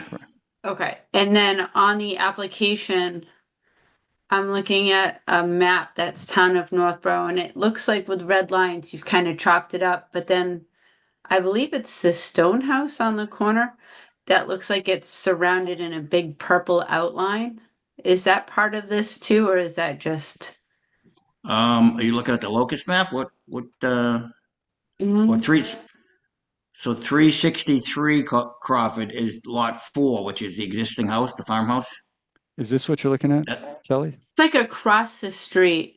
No, it's colored. No, you know that's that our house neighbor, is made all Lisa Orr. stone? That across Yeah. across Reservoir Street is Lisa Orr. She's a neighbor about her.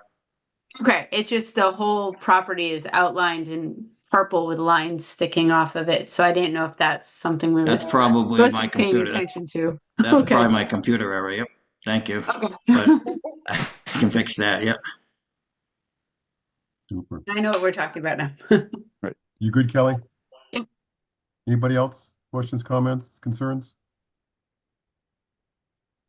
Just a couple on my end, Greg. I guess for a land disturbance permit, I mean, I feel like we would want some real house footprints that we're working with, some real driveways. I mean, I think if we were to approve this, it would be contingent upon somebody coming back with real house lot plans, so we'd know the size of the house, how much impervious area it had, what the layout was. I feel like these are, rectangles representative of a house, but clearly the applicant said, it's going to go for sale. So it would be someone else coming back, with a real design plan for those houses. So I feel like if we're doing a land disturbance permit, we're going to want to know those. And just, the basin in general, I mean, I feel like a development like this along that drive, we could probably do something with some smaller pockets of stormwater as that driveway kind of works its way up. I feel like something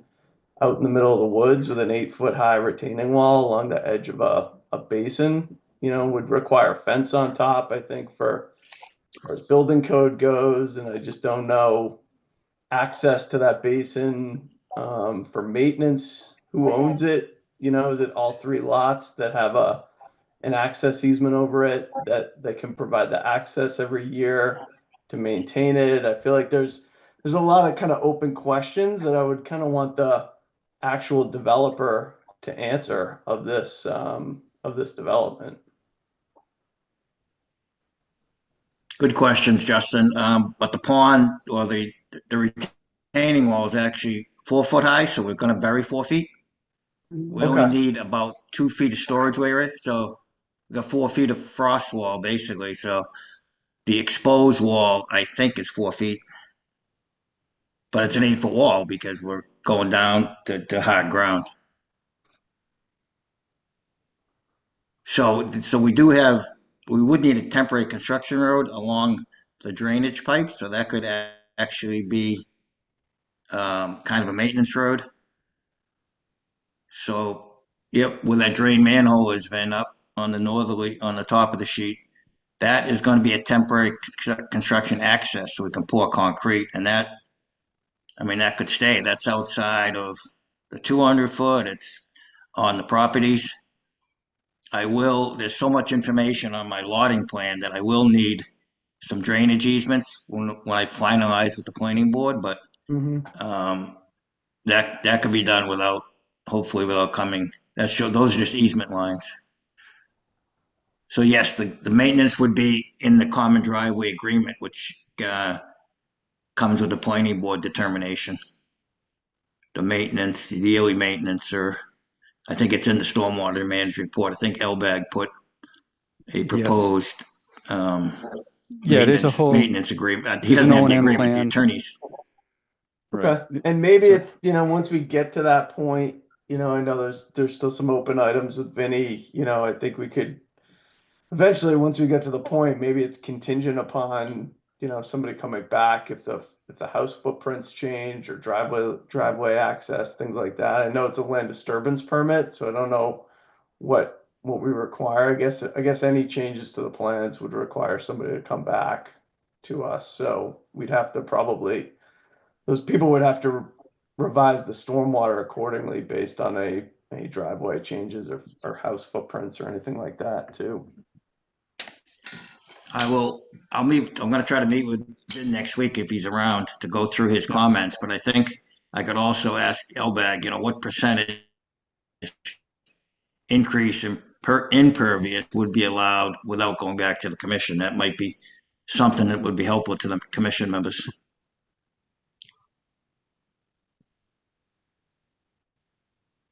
You all set, Justin? Anybody else? I've got a hand up here. Lisa Orr and Michael Horgan.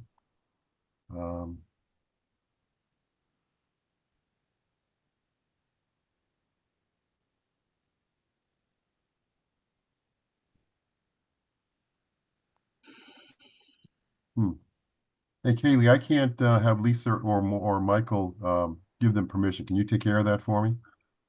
Yeah, let me try. But I went out and came back a couple of times. I think one of those times I lost my my approvals here. So the Horgans are just to the west of us. They have a house, yep, just to the west of this property. And Lisa Orr is across the street, yep. So, Mr. Chair, I have Lisa, but I don't see, was it Michael?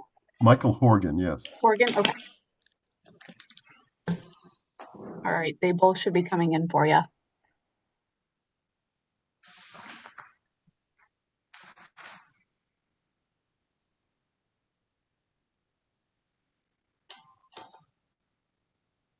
Myself, but Folks, you with us? I'm still looking at the. Hello? hello, I'm Lisa. I Yes, don't know ma'am. if you can see me, but I can't see you. Vinny, can you take this? Oh, I've got you now. I've got you. Okay. okay. And Michael's with us too. Okay, super. Yeah. All right. If it's okay, I live across the street from this property. And And so I just have, I have some questions about, it seems like the proposal for the road has changed a little bit over the months. And so I would like to know the width of the pavement of the road. And I have been looking at this same document, and just as a non-engineer, it looks like there's some pipes under the road and maybe the pre-cat, like a catch basin and stuff. And where are those things on the elevation map? And how does that work? As someone who's Ben, you want me to? That's yours, Bob. Okay. So Lisa, so in order to control the water coming off the common driveway, which Mhm. we proposed 20 feet of pavement for the common driveway Mm-hmm. and a 30-foot wide easement. In order to control the water, we need to you're correct, put in catch basins and drainage structures in order to control the water. And we also need to pre-treat it before we send it to the detention pond. So there is a closed drainage system, which means it's piped. And that's basically to meet all the town regulations and state stormwater regulations. So it Swear. runs off the road into something like a kind of like a French drain pipe or something, and then it It runs into delivered somewhere. a catch basin. So there's a couple catch basins down in the road, the square grates down at the corner of Crawford Street and Reservoir Street. So they catch the existing road drainage. Mm-hmm.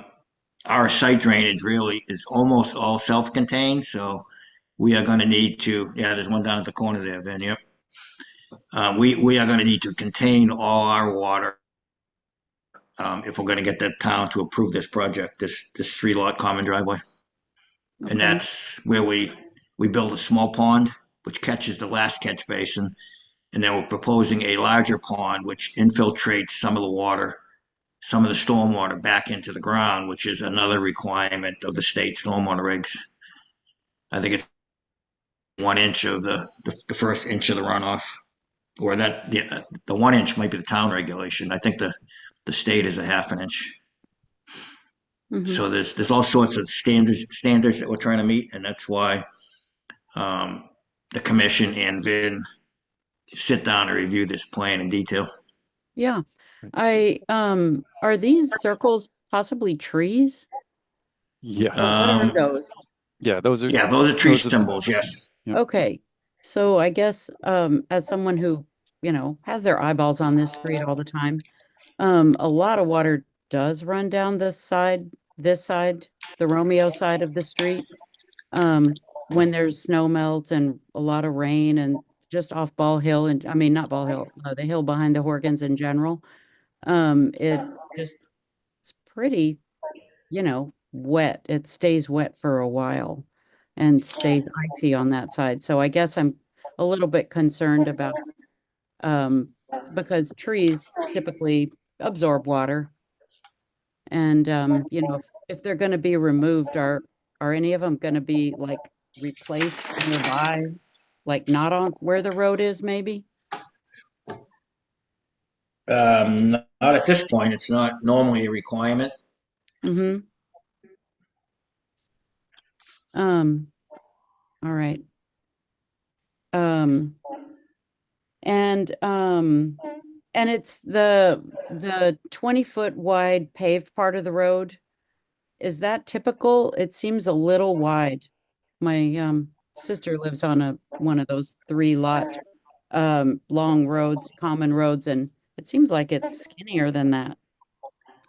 Actually, 22 is what the town planning board might like to see. I'm actually asking for a waiver to 20 feet. 20 feet is kind of the narrowest I can go and make the fire chief happy. Okay, it's a fire thing. And then it says easements on the side. Correct. What happens in the easements?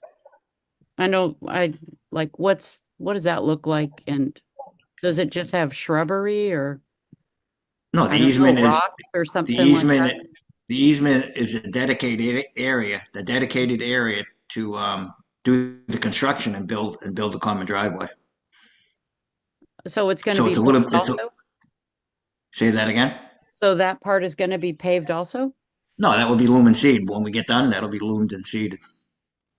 Okay, That'll be grass. That should be grass grass. at the end of the project, correct?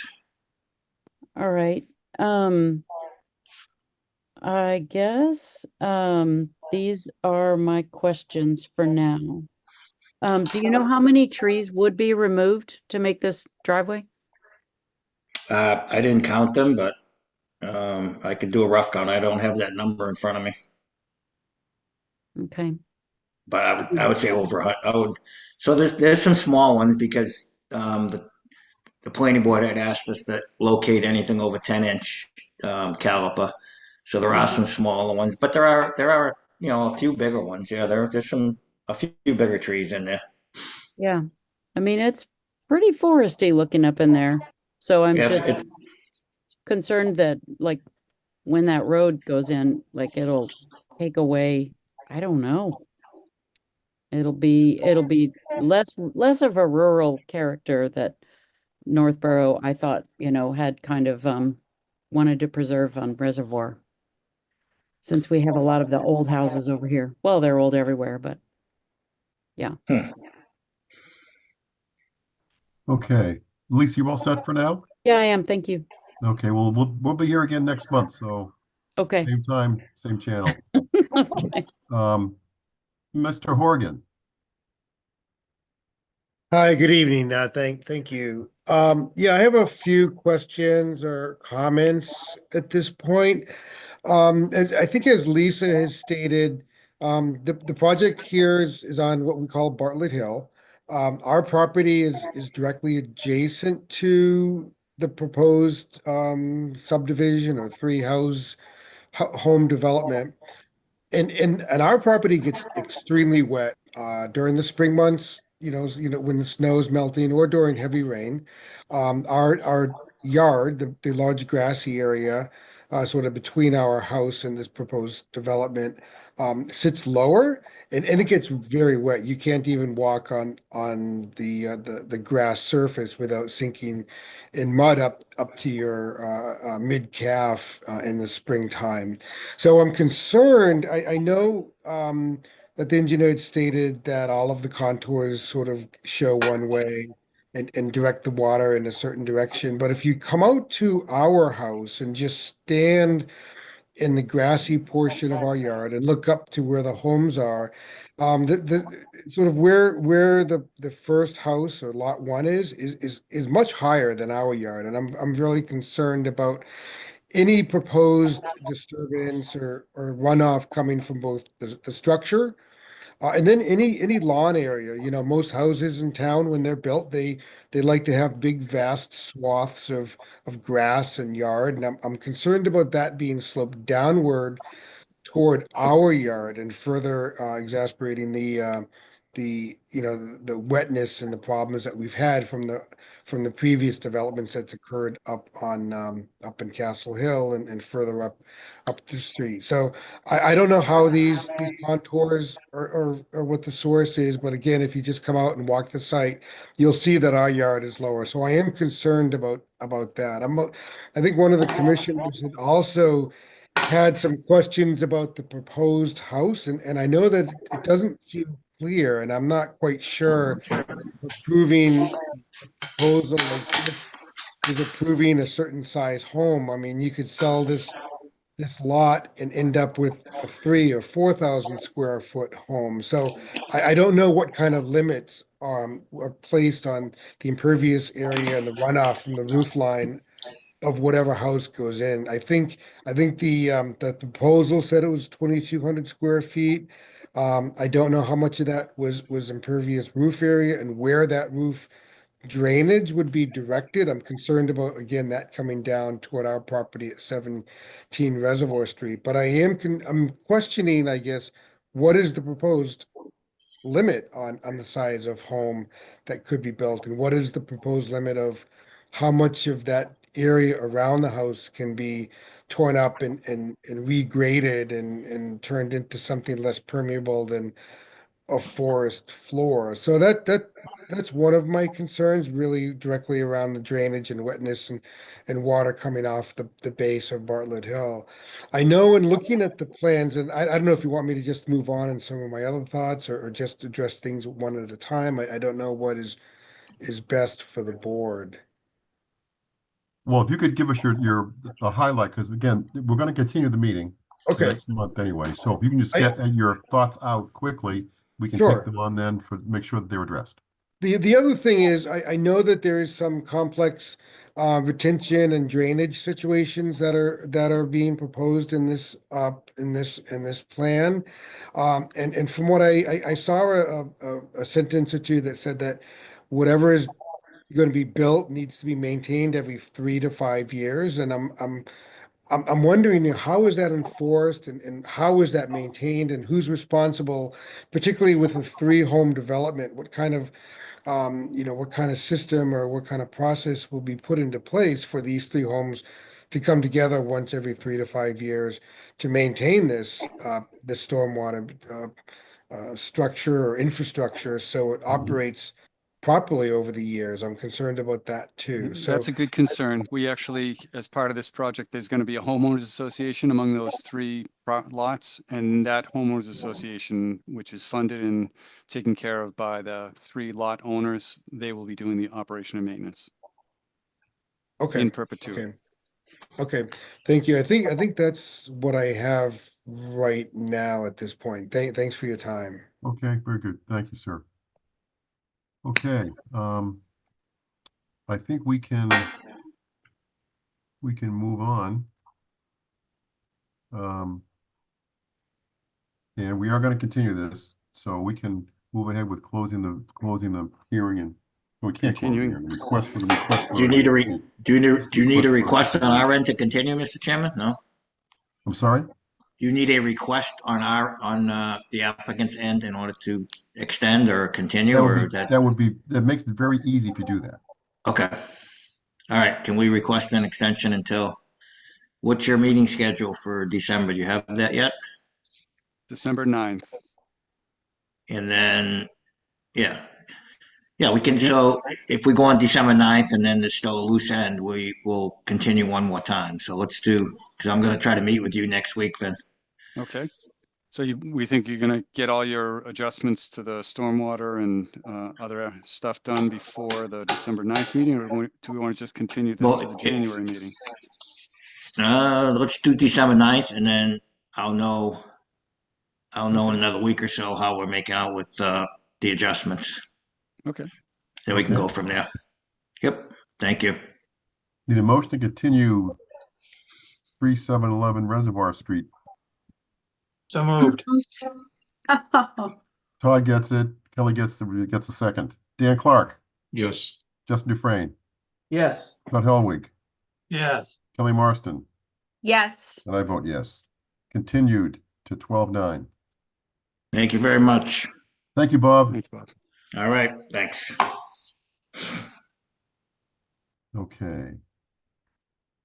305 Crawford Street. Vinny, this is the one of those others. This is the first one of those 3 houses, or 4 houses, I guess, right? Yeah, was it the southernmost of the 4 houses on Crawford? We've already dealt with 311, 317, and we're in the middle of 329. So Right. this is the first one, 305. The Dory property, Maryland Dory property. Yes. So you're looking for a list of abutters, I think the notes from last meeting. Yes, there were some issues with in the assessor's office of being able to obtain the certified list of abutters, and it hasn't been issued yet, so we haven't notified abutters. So if we could just open the hearing and then continue it without any discussion, that way, if we're not going to have any abutters missing any of the open meeting or Right. hearing. Okay. So the hearing is opened. Yeah. Any comments from the commission?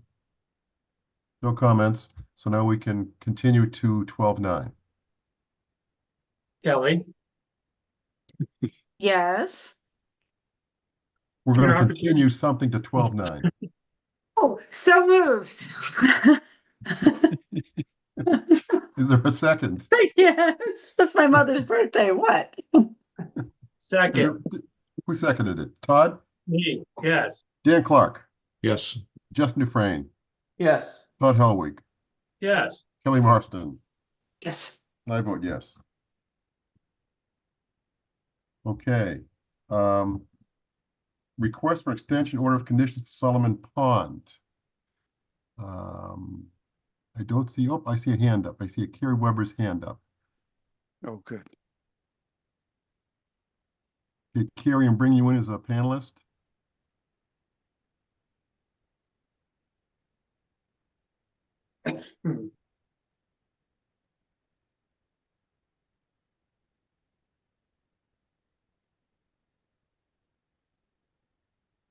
Any second now.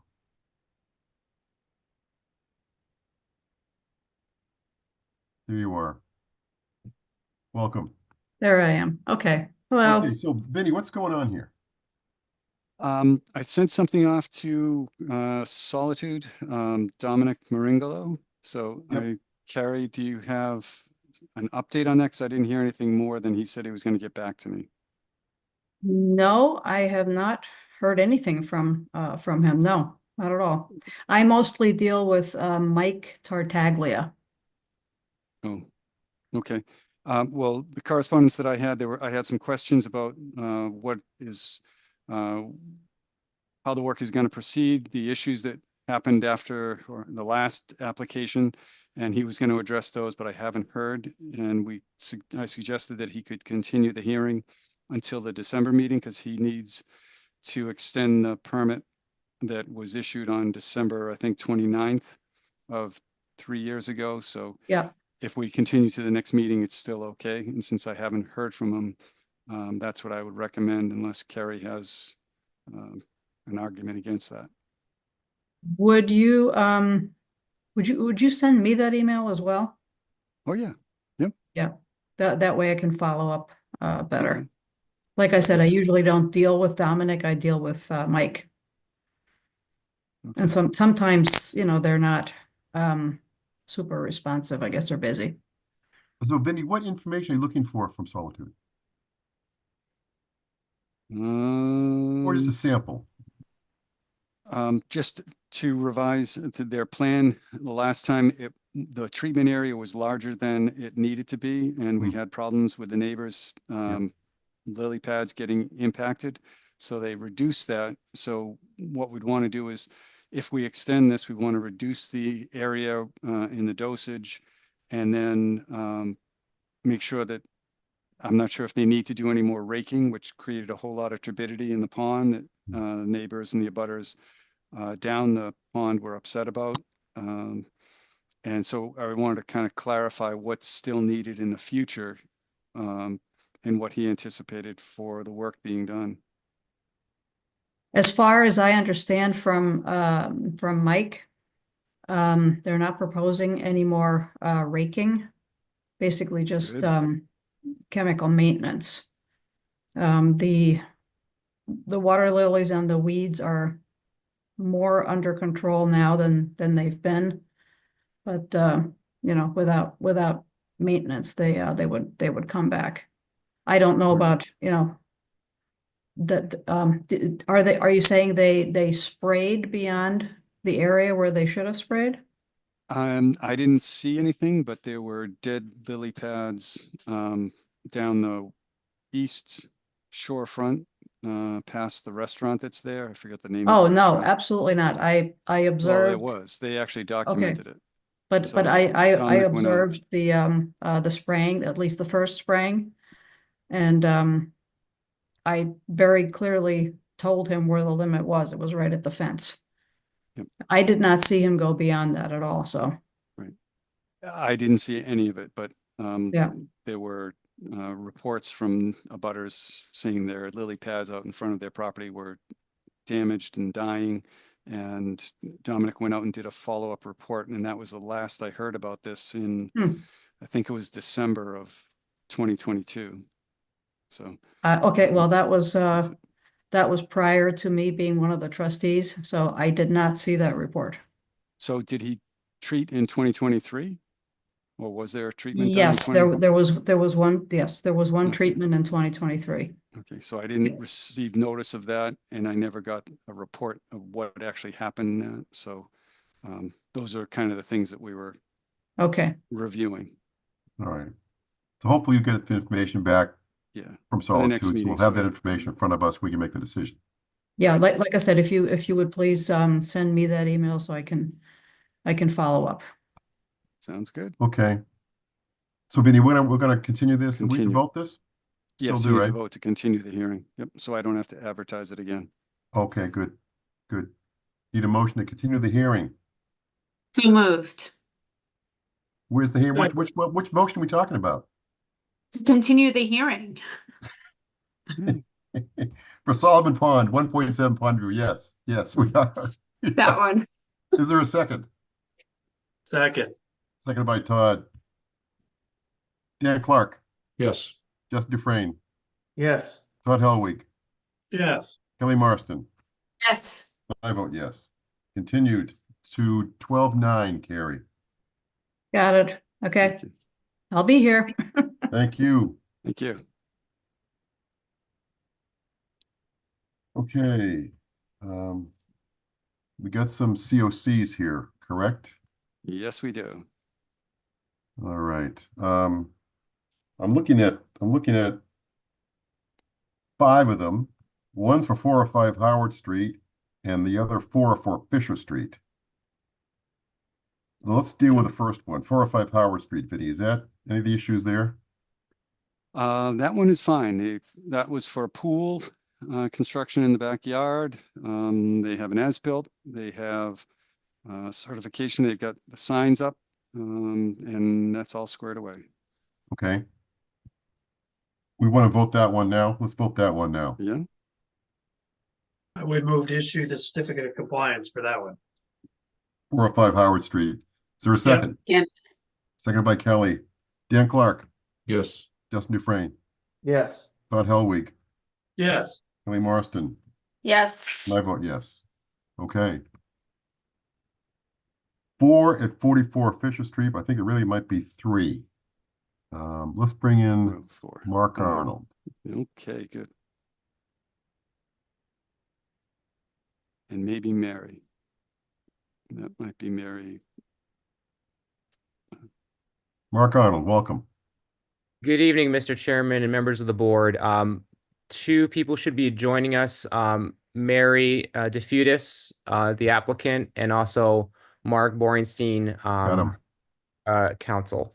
Okay, Mary DeFutis is coming in and Mark Borenstein is panelist. Any second now.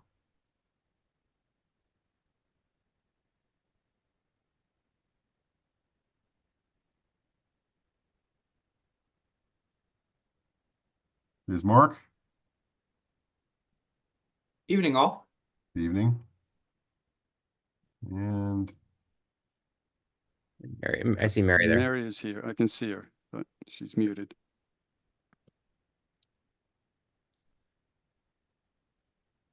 I don't see Mary. But I do see her in the panelists. I think we're good. She may not need to speak, and she can communicate to me via phone if needed. okay, all right. So Vinny, are there 4 here? Are there 3 here? What's going on? There are 4. I was incorrect when I suggested that, what was it, 637 got joined into 678, so it is separate and distinct. Okay.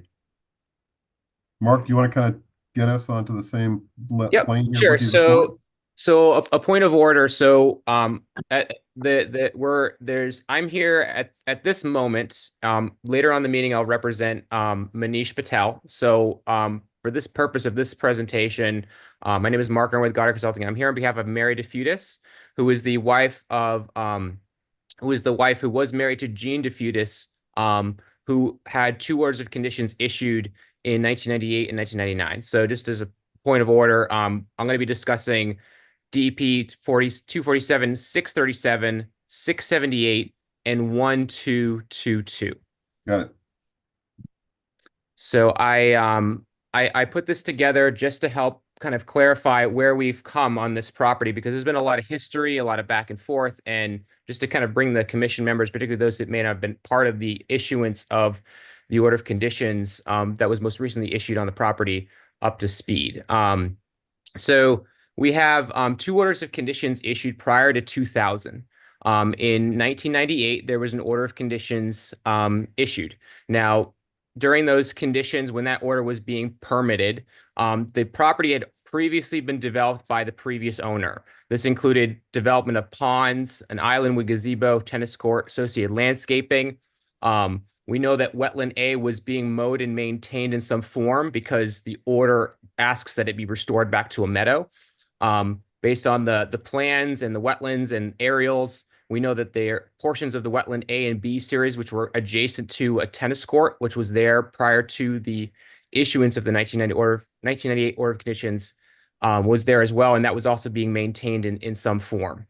So those are kind of pre-existing conditions that we were able to kind of dig up as part of kind of what we had as existing conditions to understand what was there before, what was permitted, what's there now, and how do we reconcile what occurred in the last 24, 25 years on this Mark, property. where was the tennis court? It was located probably about halfway along the driveway where the putting green is now. Okay.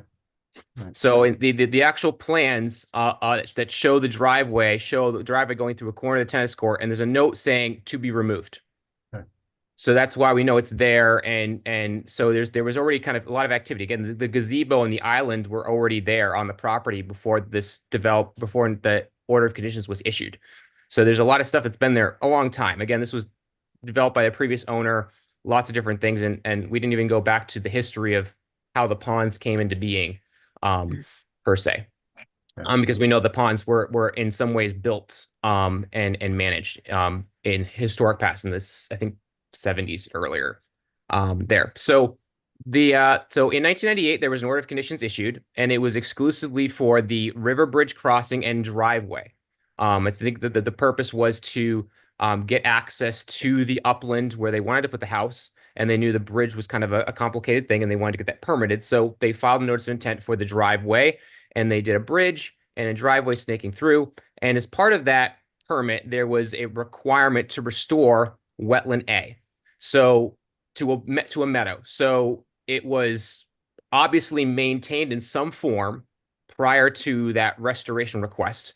So interpretation-wise, it was probably lawn, field, heavily landscaped and maintained in a way that was not natural. It wasn't like a meadow that you would see that maybe hayed once a year. It was definitely managed pretty heavily, and the goal was to restore that. So those were kind of the key items of that order: was crossing the river, driveway access, restore wetland A. No references to other restoration work on the property and other wetlands around the pond, etc. Nothing else, just wetland A. That was it. Mm-hmm. And wetland A, if the commission, and I'll show you a plan soon, the wetland A is kind of on the side of the property on the east side, and all the ponds and everything else was on the west side of the driveway. So it was kind of like a demarcation zone of wetland A is on this side, the house and the driveway on the west side.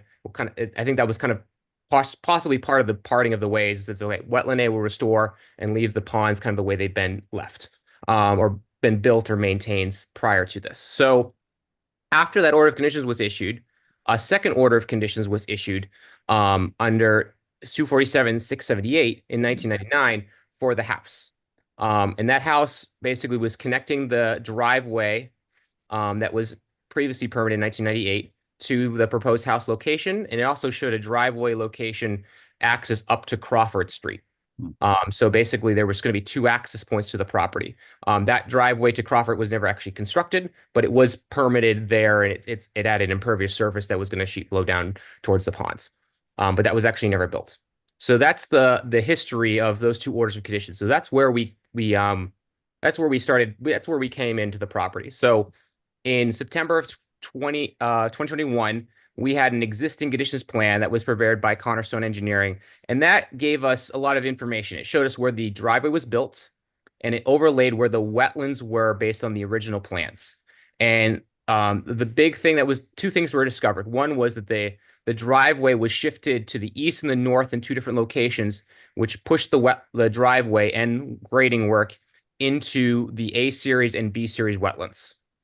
We also noted that the bridge was shifted to the east as well as part of that realignment. So after we discovered that, well, we have wetland impacts here, we determined that with discussions with Mia McDonald was we need to delineate what wetlands are out there now today so we know how much wetlands were actually impacted and where they are and where's natural, where's not. So we could figure out, okay, can we restore some of these wetlands back in place? Do we need to do mitigation? What do we need to do? We need to know where the wetlands are today because the wetlands are all expired order of conditions. We need a new wetland delineation line. And we also delineated the river and the pond on the west side of the bridge to kind of give us more data about the resource areas in that area, knowing that the areas around the central pond with the gazebo, those areas were really untouched and not really disturbed as part of the driveway shifting. So early 2022, we had discussions with Mia McDonald on how to proceed. What do we do? We got these expired order conditions, wetlands filled. What do we do? And so there was consensus that we need to have some sort of compliance discussion and informal discussion with the commission to figure out how do we bring the site into compliance. It's a very unique situation, very old permits, and how do we kind of resolve this in a way that complies with the standards to the maximum extent practicable, while also understanding that moving a bridge is kind of a big complicated problem, and shifting the driveway as well. So we had an informal discussion with the commission in July of 2022. And this plan here, my apologies, it's very grainy. I guess it's because of the way I imported it, but this you can still see the driveway here snaking through. You can see the green outline, that's the original wetlands. And then these yellow lines are where the wetlands changed. So wetland A, which is on this side here, got pushed back down because of the fill that was placed there. Wetland B and C got pushed back on the south side and then naturally actually expanded on the north side. In this area here, and this was again, this is where the tennis court was, Greg, right in here, okay. right in this area right here. So there was tennis court, landscaping around the whole thing. I mean, this whole thing was really kind of made different in the 60s and 70s when they built the ponds and built everything that was there. Besides a house, it was kind of like a sports area almost, I guess. So this plan was presented to the board saying, okay, here's what we know is on the property. Here's where we know the wetlands are. Here's where we know where the impacts are. And how do we kind of proceed? And part of that discussion, we talked about the baseline conditions prior to the orders being issued. We talked about the bridge shifting. We talked about the wetland A and B series impacts, the house location, size jurisdictional areas, basically saying the house is basically where it's supposed to be. The driveway was shifted a little bit. The Crawford entrance was never built. So that area looks good, but the driveway was the area that was the biggest, was the big red flag. And we discussed that. And the reason why we had that informal discussion, again, was to make sure we knew how to mitigate and address the compliance issues, because we needed a permit that would address what needed to be complied with so we could do those activities, bring the site into compliance so that the old orders could be closed out formally. Because they're expired, we can't do work underneath them. So basically from that discussion, and we had kind of a conclusion that we needed to file a new notice of intent to mitigate the wetland impacts and restore wetland A per the original order of conditions. As part of that discussion, we also discussed the footbridge that was over the river further downstream. The original plans had implied that it was going to be removed, so we discussed having that removed as it made sense since the wetland A was going to be restored. Didn't make sense to have a footbridge there. And then we discussed adding a fence along wetland A to provide permanent protection to that wetland meadow, because that originally they were just saying just restore the wetland and build a driveway, no protection of that wetland. And so there was discussion with the commission about putting up a fence there, and that was part of the discussion there. So after that discussion, we filed a notice of intent in September 2022. And we basically we discussed everything kind of again, but in a formal hearing process, how we're going to mitigate the wetlands, restore wetland A, put the fence up, remove the bridge. That was discussed in one hearing, and we'd gotten order of conditions in September of 2022. And again, that was to bring compliance under 637 and 678 for Mary DeFutis. So this plan here was the plan that was presented to the commission for that notice of intent. So it showed again the wetland delineation that was completed by us, where the wetlands are filled, call it the wetland impacts. And we proposed to do wetland restoration area along this area of the river and the bank of the pond. This area was heavily landscaped, lawn, right up to the bank of the river and the pond itself. So we figured this was the best place to do wetland restoration replication. Take this whole strip of area between Fisher Street and the pond and river and restore the whole thing as a natural strip. So now there's complete naturalization from the street all the way to the pond and river, and it completely kind of cuts off this whole area of landscaping that was right down along the bank and river. So that was what the notice of intent was proposing. It showed, again, this plan showed the whole property, the house, the grading around it, everything there. And then we went down, and then this was a detail sheet just zooming in further, showing the replication area, removing the bridge, and we also showed the fence. Now, this fence was moved to the west of its location on this plan. That was just per discussion of the commission during the notice of intent. And we actually had that, we flagged it out with Vincent in the field, and then we put it in. And you'll see that on the as-built plan shortly. And so that was issued. And so as soon as it was issued, this was September of 2022, we hired a specialist wetland restoration contractor called Sumco. They do special restoration. They do a lot of cranberry bog restorations and stuff like that. So we hired a very specialized company to do the construction of the replication area. We coordinated with the agent in the field about the fence location to make sure that was right where it wanted it to be before we got it installed. We began construction in November 2022, and we did a construction report in December 2022. So we figured out what was wrong. We quickly acted upon it, and we executed everything. And so we've been monitoring this replication area for 2 years. That includes the Wetland A series as well. We've also been doing invasive species management as required to make sure that the meadow was healthy, and also that the banks of the river and pond were also healthy in terms of removing the invasives that were already there before we started the replication work. Here's some photographs. Again, I apologize, they're grainy. These are from the actual report, so I guess I should have inserted them separately, but I just took screenshots from the actual report. This bottom right photo is where the bridge was, so you can kind of see the bank there. All the erosion controls have been removed now. So this photo has the control still in the photograph because this was taken this summer. But you can see there, and then these bottom 3 photos are the meadow itself. So the left one is last year's meadow. So you can see it's starting to develop a little longer grass. And then these 2 on the right are the actual this year's meadow. So really robust. It turned out fantastic. A lot of natives just popped out of the lawn that were there, really lush, lots of flowers and lots of diversity in there. So really good. And the fence is doing a great job at being that demarcation zone. So in summary, why are we here? We're here for certificates of compliance for 3 orders of conditions. Principally, the starting order of conditions that we kind of want requested to be issued would be for DEP 1222. And the reason why is because that order allows us to show how compliance with the previous orders was kind of issued and clarified. And that was for wetland replication and the restoration of wetland A. And then as previously discussed with 637, the driveway, the issue was wetland impacts and restoration of wetland A. And then 678 was basically the house, which was basically built. They minor shifting of the driveway on the far side of the house away from the pond, and then they didn't build the extra driveway entrance. So, so as part of the commission's record, we submitted an existing conditions plan, an as-built of the replication area that was built. So this is the plan here. We built more replication area than was required. So we have more wetlands than intended, and the area is robust and monitored for 2 years. Plantings are doing well. We've got multiple levels of hydrology and everything else, and it's been functioning really well. The site plan that is on record with the commission with 1222, which shows the whole property, the existing driveway, the house, and all the ponds features and stuff like that. And then as part of that initial filing as well, we also had the existing conditions plan that was submitted to the commission that showed what was there before we built the replication area. And so our hope is that we could get a COC on all 3 of these orders of conditions, so that way this project can be closed out, and so Mary can continue to live in Northborough, but no longer here, and doesn't have to think about her expired orders of conditions that were issued to her former husband. Okay, very good. Thank you, Mark. Vinny, you all set? Any issues you have? Yeah, we've got most everything. Just looking at the 3 different orders, the orders actually say that we need an as-built plan for 637, and I don't have an as-built. I have what was called a proposed mitigation plan that had existing conditions.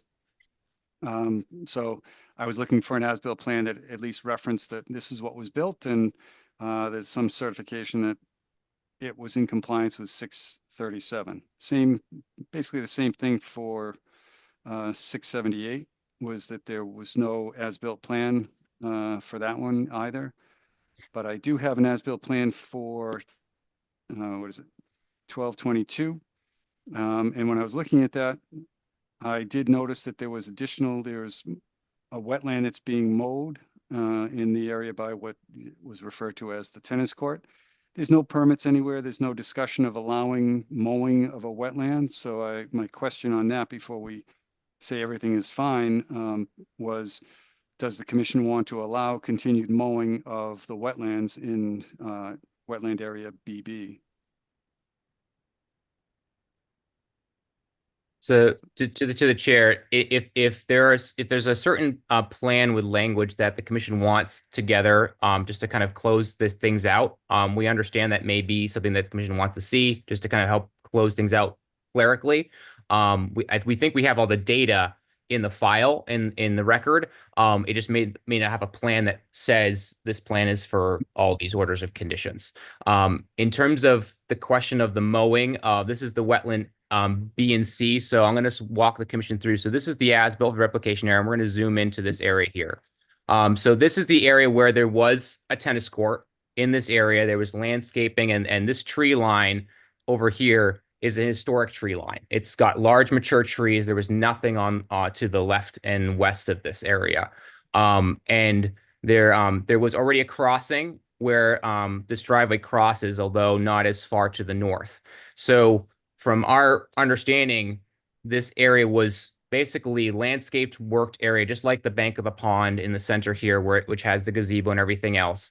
And the fact that there was no mention of restoration or protection of the B and C series wetland in the order of conditions that reference restoring wetland A, we inferred that, there was probably consensus that, this area is maintained. We'll leave that, and we'll restore wetland A, which is on the right side of the driveway, and kind of draw our lines there. So that's kind of what it's difficult to go back, but that's kind of what we kind of put together. And this area has been shown, the wetland got bigger in the lawn, and it's been shown as lawn since we did the informal discussion, filed a notice of intent, and it's on the as-built as consistent with that condition. So that's our understanding, is basically, it's not ideal, but it's something that's been historically maintained that way. And it's possible that the historic alteration of the whole property created that wetland as well. So that's the nature of that area from our understanding.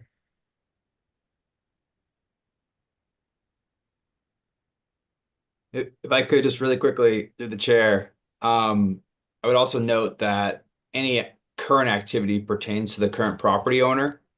As Mark Arnold mentioned, Mr. Futis does not live at the property any longer. So we'd hope that any questions pertaining to current conduct pertain only to the pending order of conditions before the commission.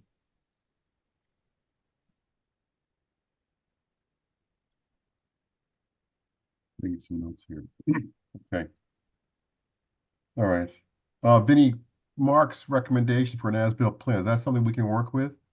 Yeah, that's what we'd asked for. So if we can, basically it's the wording to say on the as-built plan that the as-built is based on, or has reviewed the conditions that were in effect for whatever it is, 637, 678, and he already has it for 1222. It's basically the same thing he did for 1222, just put 637 and 678 on there. And I think Connor Stone could probably do that, and we could have it ready for the next meeting. Through the chair, if acceptable, would it be possible for the commission to vote on the issuance of the certificate of compliance on the condition that as-built be provided to the conservation agent prior to the actual delivery of the certificate of compliance to the applicant? Well, that's kind of where I am. I'd like to move this along, but I want to make sure that that the commission supports that. So let's open up to the commissioners. What do you think about that proposal, which will be approving this contingent on been receiving that document prior to issuing the order.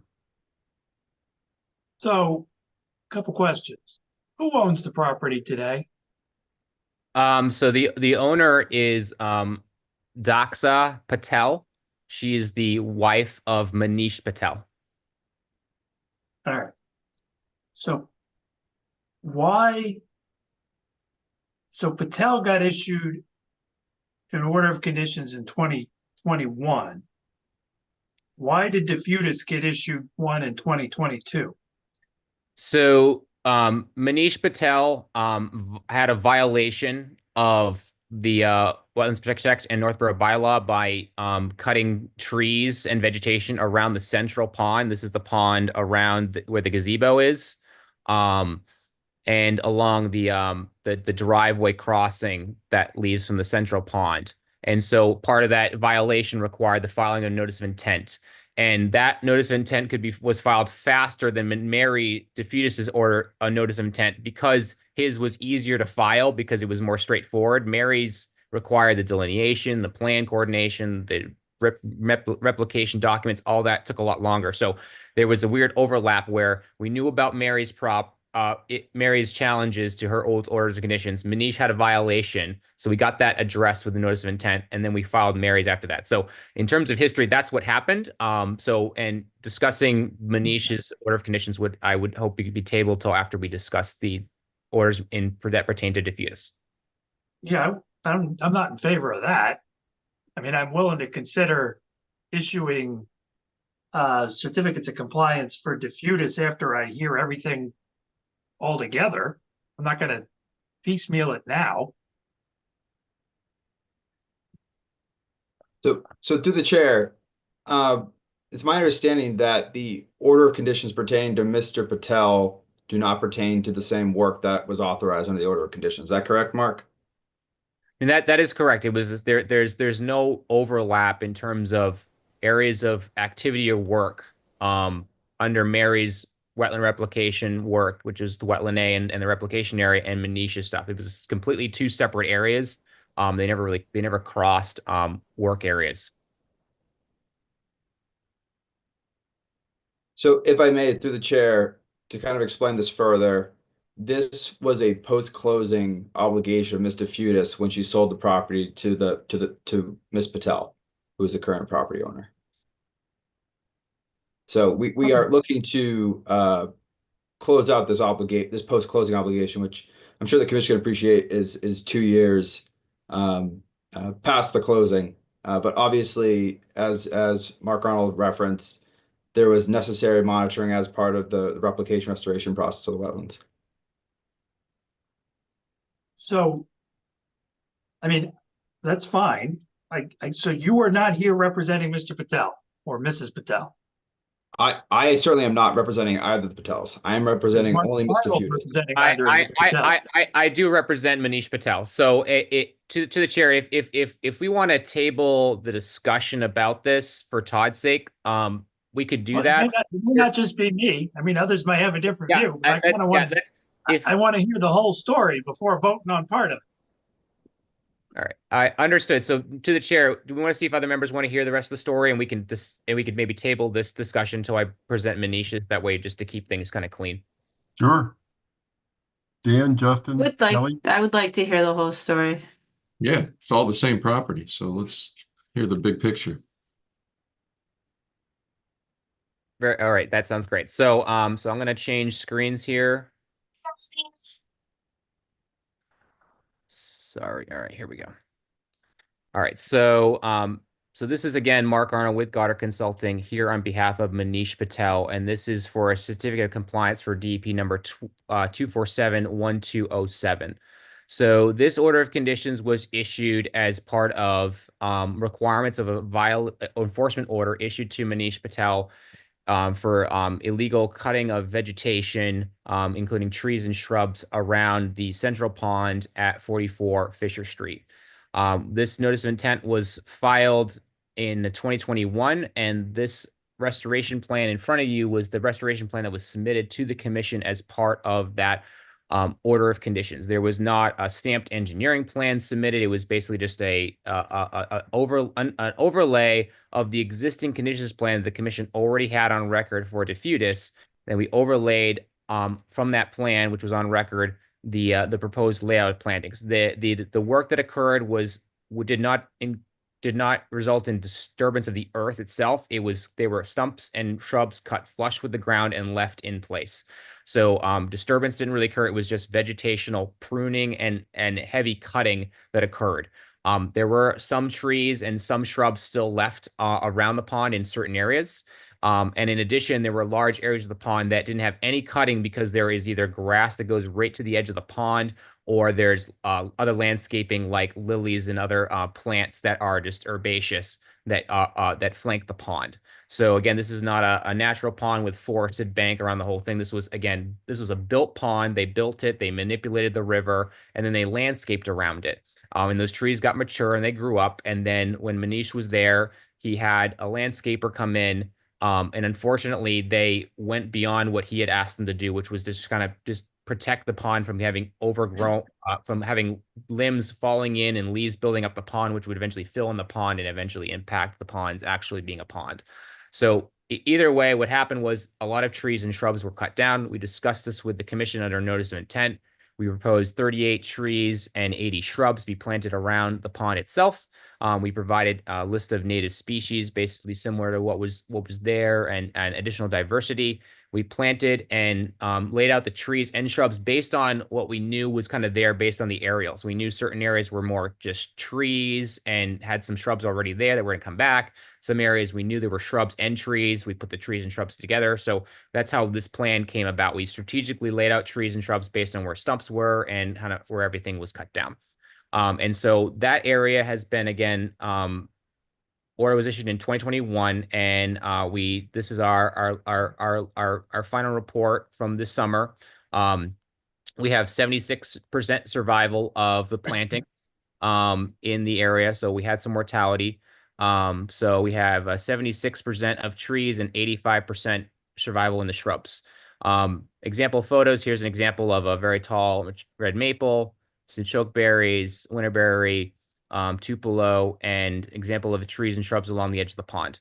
So, and then another one here. So as a reminder, this area was landscaped. There was mulching and river rock stone around this whole pond before Manish even touched anything. So we basically are restoring back the natural vegetation, actually putting back more natives because there were a lot of ornamentals that were actually around this pond that were cut down. We put back 100% natives around the pond to grow back. And on top of that, the commission got an order of conditions with perpetual conditions documenting this issue, documenting the need to prevent use of fertilizers and other things there. And just to be clear, there was mulching and stoning around the bank of this pond. So the landscaping around the pond has been maintained basically consistently with that. And the current landscaper that's managing this property, he didn't do the violation. What happened was Manish hired a separate landscaper, and then he went back to the original landscaper who managed it for Diffudis, actually. And so he's actually managing the property again, which has been actually great because he's actually understands the property and understands kind of how to ensure that things aren't aren't changed and altered in a way that was not the way they've been kind of maintained for a long time, since basically the 90s.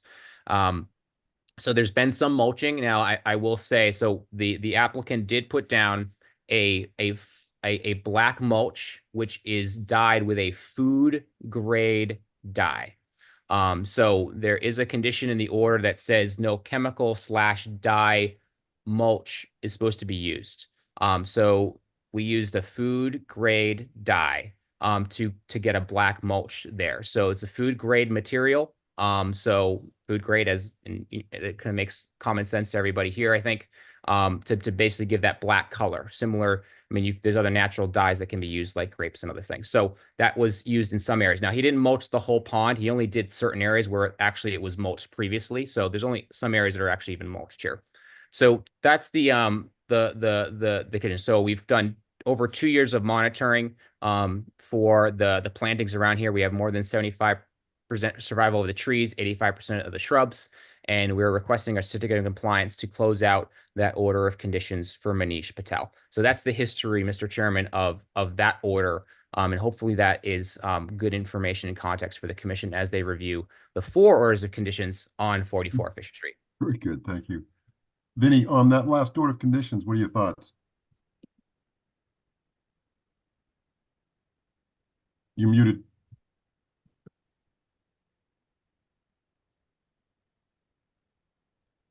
Yes, that's the one in regards to the orders of conditions that I reviewed. It talked about the mulch to be used was going to be chemical dye-free organic mulch.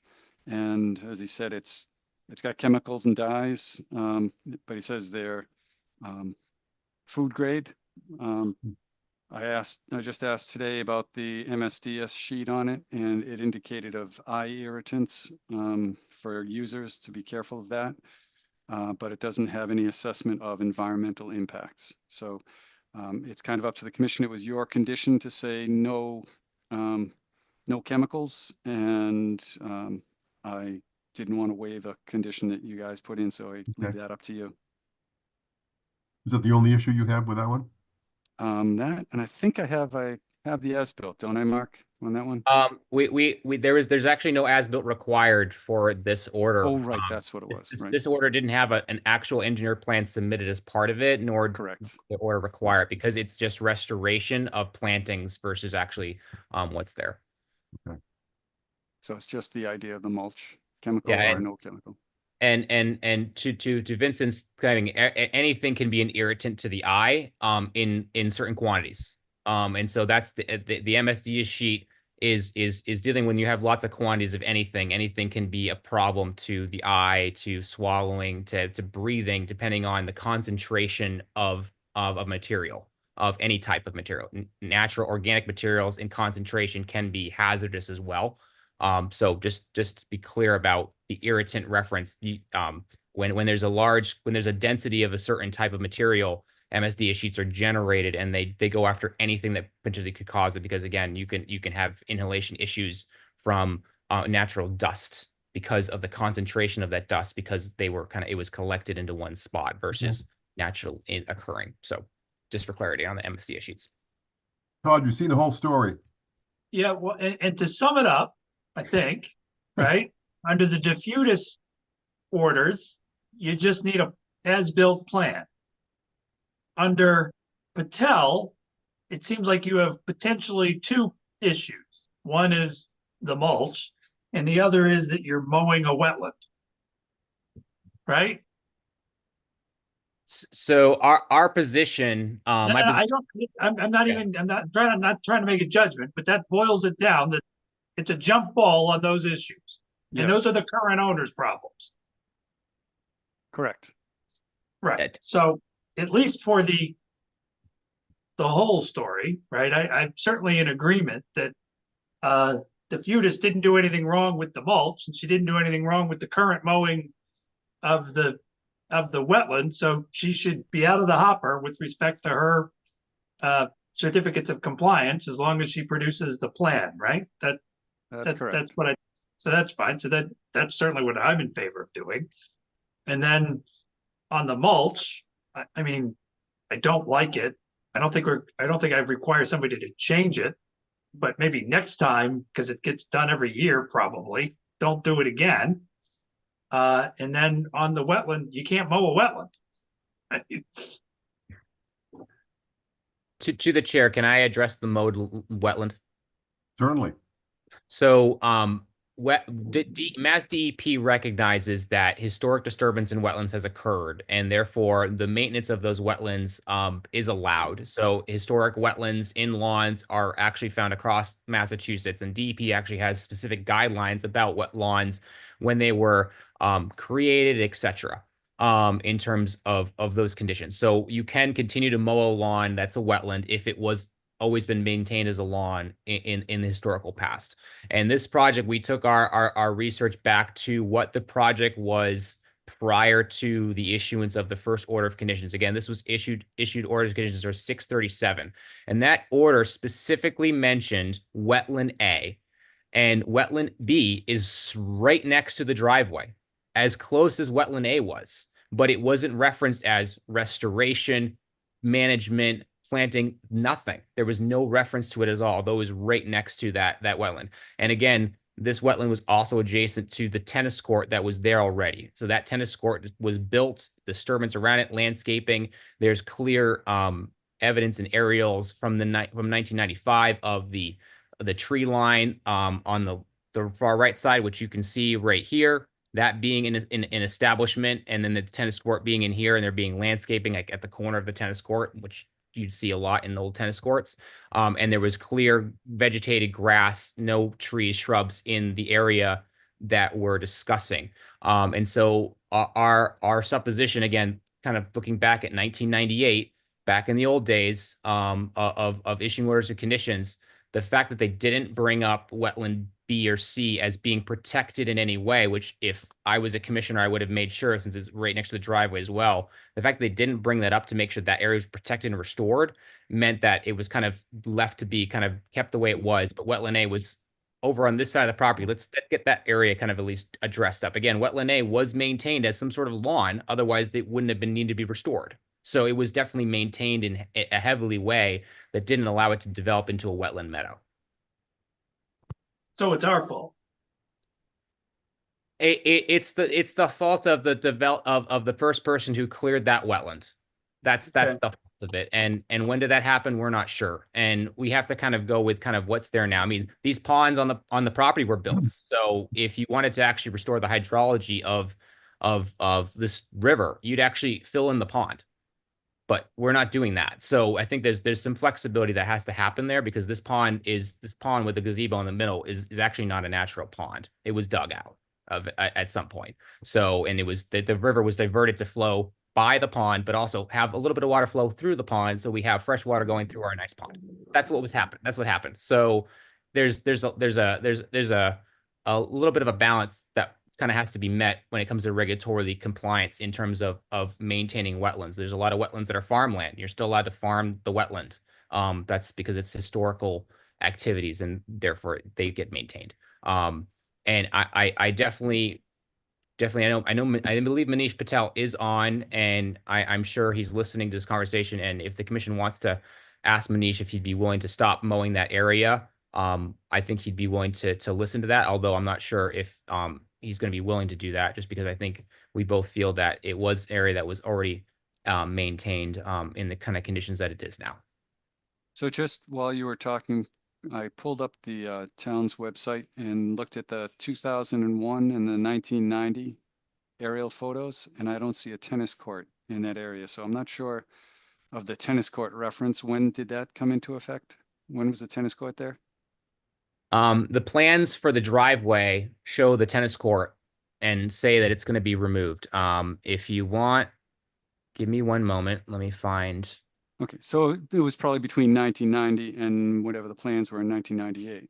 So it was constructed for a little while there. It's not like it's been there for a long we don't period. know. We don't know when it was actually put in. Right. So that's the one thing we don't know. But we do know there was a tennis court there. And also you see the tree line. So if you look at this plan, so this is the plan. So here's Fisher Street. You notice no house up here. You notice the proposed bridge location here. You'll notice the footbridge down here that says Old Bridge. That was the one that we removed, and we removed it because this fence line, this hay bale line, indicated that they were going to come in, take the bridge out, and then work their way out. So here's wetland A here. You can see that, and they did. Looks like they did test pits in the wetland down here, TP1, TP2. So something was happening down here, obviously. Again, the pond being man-made and spilling out to here. And then here's your B and C series wetland. Here's your tennis court. Note the tennis court is outside the hay bale line. So there's something there going on. And you notice the tree line right here. This knoll of contours right here is still there, and this tree line is still there. And it comes down, and it kind of goes like that, and then this tree line is here right there, and this little knoll of land without a tree line on it is actually still there. We actually planted trees as part of the restoration for Manish in this area, to kind of, again, restore trees where they came out in and around the wetlands. So this area here was clearly some sort of landscaped, maintained area that was not called out in the order of conditions in 1998 for restoration, although wetland A was. Any more commissioners' questions? Comments, concerns?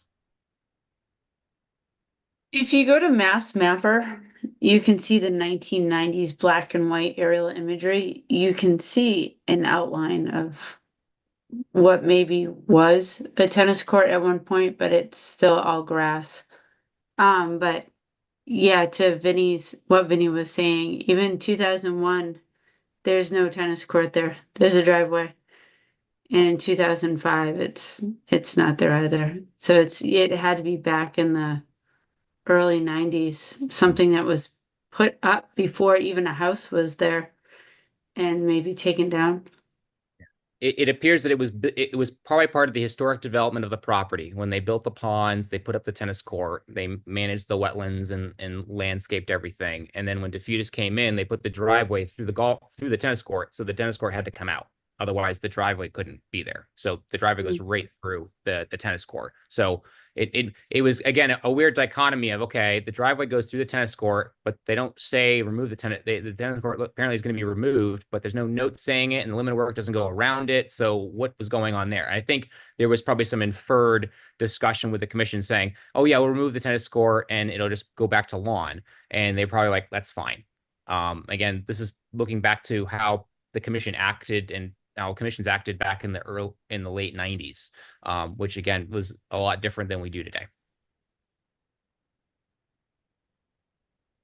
Very good. Any other comments, questions? Okay. Vinny, what do you think about moving ahead with the Patel one first? I mean, from my view, I'm fine with it as it is. The black mulch, not the best. It's not as bad as it could be. And as Todd mentioned, we could stipulate that any future ones are purely organic. Yeah, that's it's all your calls. That can be done. In terms of the mowing, I'm kind of going along with the historical reference too, that it's been mowed before. And it would be just to keep going with that. That's my position on that one. So don't know how the rest of the commission feels. This is the Patel. This is 1207 only. It's been lawn for 25 years at this point, so yeah. Might as well just keep it lawn. And I'm okay with that too. So Yeah, just Okay. need commission approval. Yep. Okay, let's vote it then. Let's vote the request for 247-1207 with the following comment that any future mulching will be compliant with whatever the term is, Vinny, no chemicals, purely organic. Yeah, chemical, dye-free, organic. Is that? That's what it said in your Yep. original. Yep. That's the motion we need. I'll make And it. then there's a couple. Okay. Yeah, there's a couple other conditions that were in perpetuity for snow plowing and fertilizer, the typical ones. But that's Well, all. those will carry across. Yep. Second. Todd, there's a second by Dan. Roll call. Dan Clark, Yes. Justin Dufresne, Yes. Todd Helwig, Yes. Kelly Marston. Yes. I vote yes. That's 1207. Vinny, for the three DeFutis ones, is the issue as I don't want to use the word simple because it's far from that. As an as-built plan that covers all three? Yes. Yep. Or they like could you do mentioned separate, earlier, or a they could do comment where one. you It take doesn't something matter to me. existing, you made some notations on it. Yep. They could be all three the same plan or three different ones. Like I said, it doesn't matter as long as there's an as-built that refers to that order of conditions. And they'll be received by you and approved prior to issuance of the certificate of compliance. So I'll hold the COCs until I receive those. Right. So, Mr. Chair, if I may, can we just get some clarity on the specific language that Vincent would like on the plans in accordance with the order of conditions? Just so we're going to go to the engineer and make sure that the language is on there. I just want to make sure that we're clear on what that language is. Sure. It's in a condition, it's in the orders of conditions. So there's language right in the order of that, whatever that number condition is, it says what the as-built plan has to say. So Vincent, I think this might help a little bit. I've got the plan from Cornerstone dealing with 1222 here on the screen. And this is what Cornerstone did for 1222.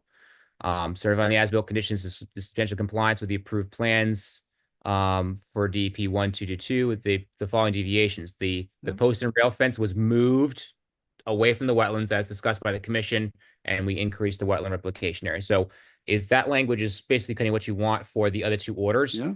the only thing I think the engineers will qualify is that they'll list the deviation of the driveway shift, but they'll note that the other CDP 1222 for in regards to the wetland impacts. Just to clarify, because we can't be in substantial compliance when we impact the wetlands, but we did comply later on, and this kind of backdoors it in. So if And that yeah, language and make the here- note, and that way you can follow the record. So that makes sense.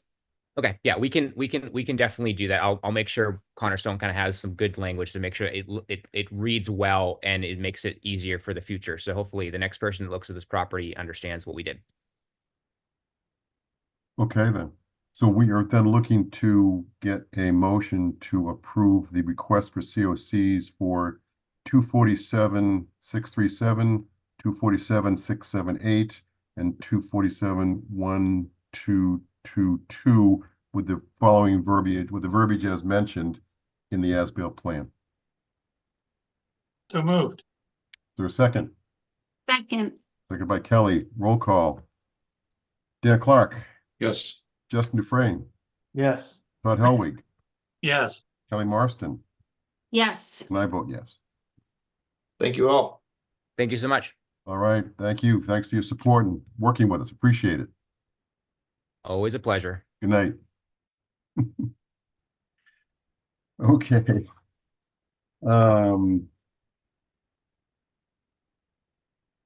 That's all the COCs. We had a violation. Quick discussion, 86 Lincoln Street. All of you remember the discussions we had last time that we saw the drone photos showed that there was some bridge work back there. Vinny and I made a visit with the Warrens, I think they were, right? The Warrens? Yep. You want to continue picking up from there, Vinny? They lived there 40 years, right? Yes, they've been there for years and years. And what looked like was a bridge crossing was something that he used temporarily to get out and do maintenance on whenever the beavers backed things up. He used that piece of, I'm not sure, something he made, like kind of like an A-frame crossing thing. So he uses that to maintain when the beaver activity blocks up the river, the brook. And it's outside the 25-foot zone. It's stored off to the side. There was some work where they had done some filling in some of the wetlands along the access road that goes east to west in there. And they recognized that and said that they would be pulling that out.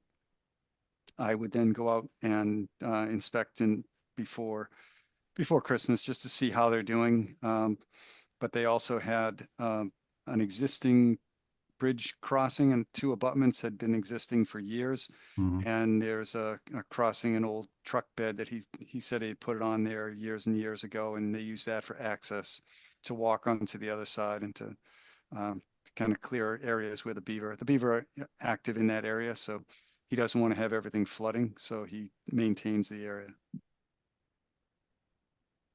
So they're very cooperative. They made the change that we recommended. Vinny's going to double check in a few weeks. So they seem to pass muster. Yeah, they seem cooperative and Yeah. Willing to get it all done. There was no real time frame. He's got his equipment, and he's got a lot of equipment there, and he seems to get the idea of what needs to be done. Both he and his wife. Informal discussions, the adaptive bike trail. Any update in that, Vinny? I have not gotten any additional information. They had a Trails Committee meeting tonight, so. What about anything going on with the Aspet Dam removal? Aspet Dam removal, I talked with the folks from Oars, the woman from Oars and their director, and they're excited to have these dams removed, or at least the discussions starting.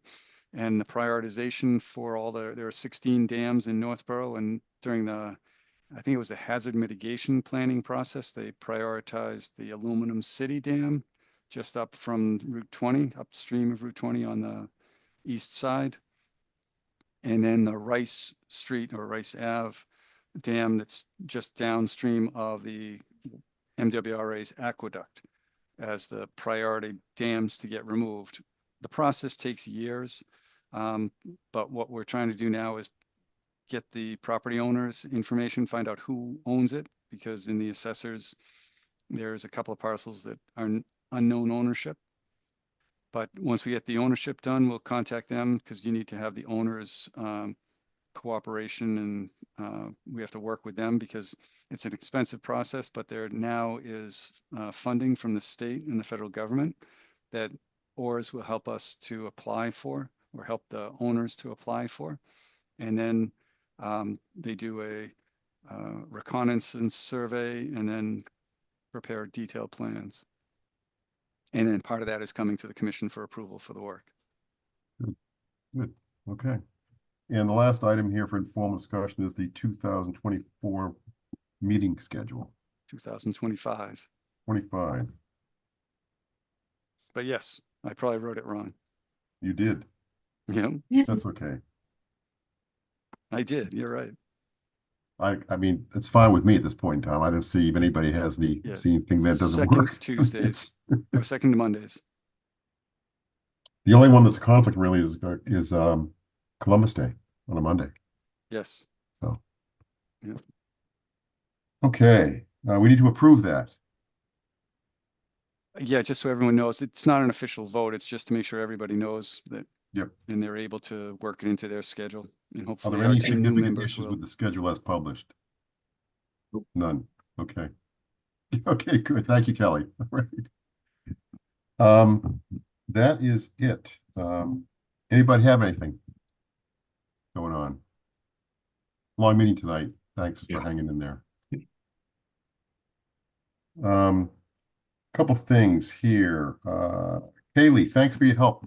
Thanks for helping me. I had some troubles here today. I got lost a few times, so thanks for helping out there. Appreciate it. No problem. Happy Thanksgiving to everybody. If anybody's traveling, safe travels to you and yours and that. Enjoy the day, enjoy family and friends. And if everything's going well, we should have 2 new commissioners for the next month's meeting. They are being voted on tonight by the Board of Selectmen, Select Board, pardon me.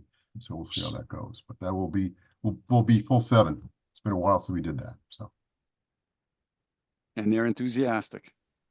Yes. Yes, which All is good. 3 of them, Although so I'm not they sure probably who it listen is. tonight, after tonight's meeting, they may withdraw their application. That's okay. It's Right. too late. You're in. Yep. Well, yep. They're hanging in. Nothing else. We need a motion to adjourn. So moved. Again, Second by Kelly. Dan Clark, Yes. Justin Dufresne, Yes. Todd Helwig, Yes. Kelly Marston, yes. and I vote yes. Happy Thanksgiving. Thanks again, Kaylee. All right, everyone. Right. Happy Thank you. Thanksgiving.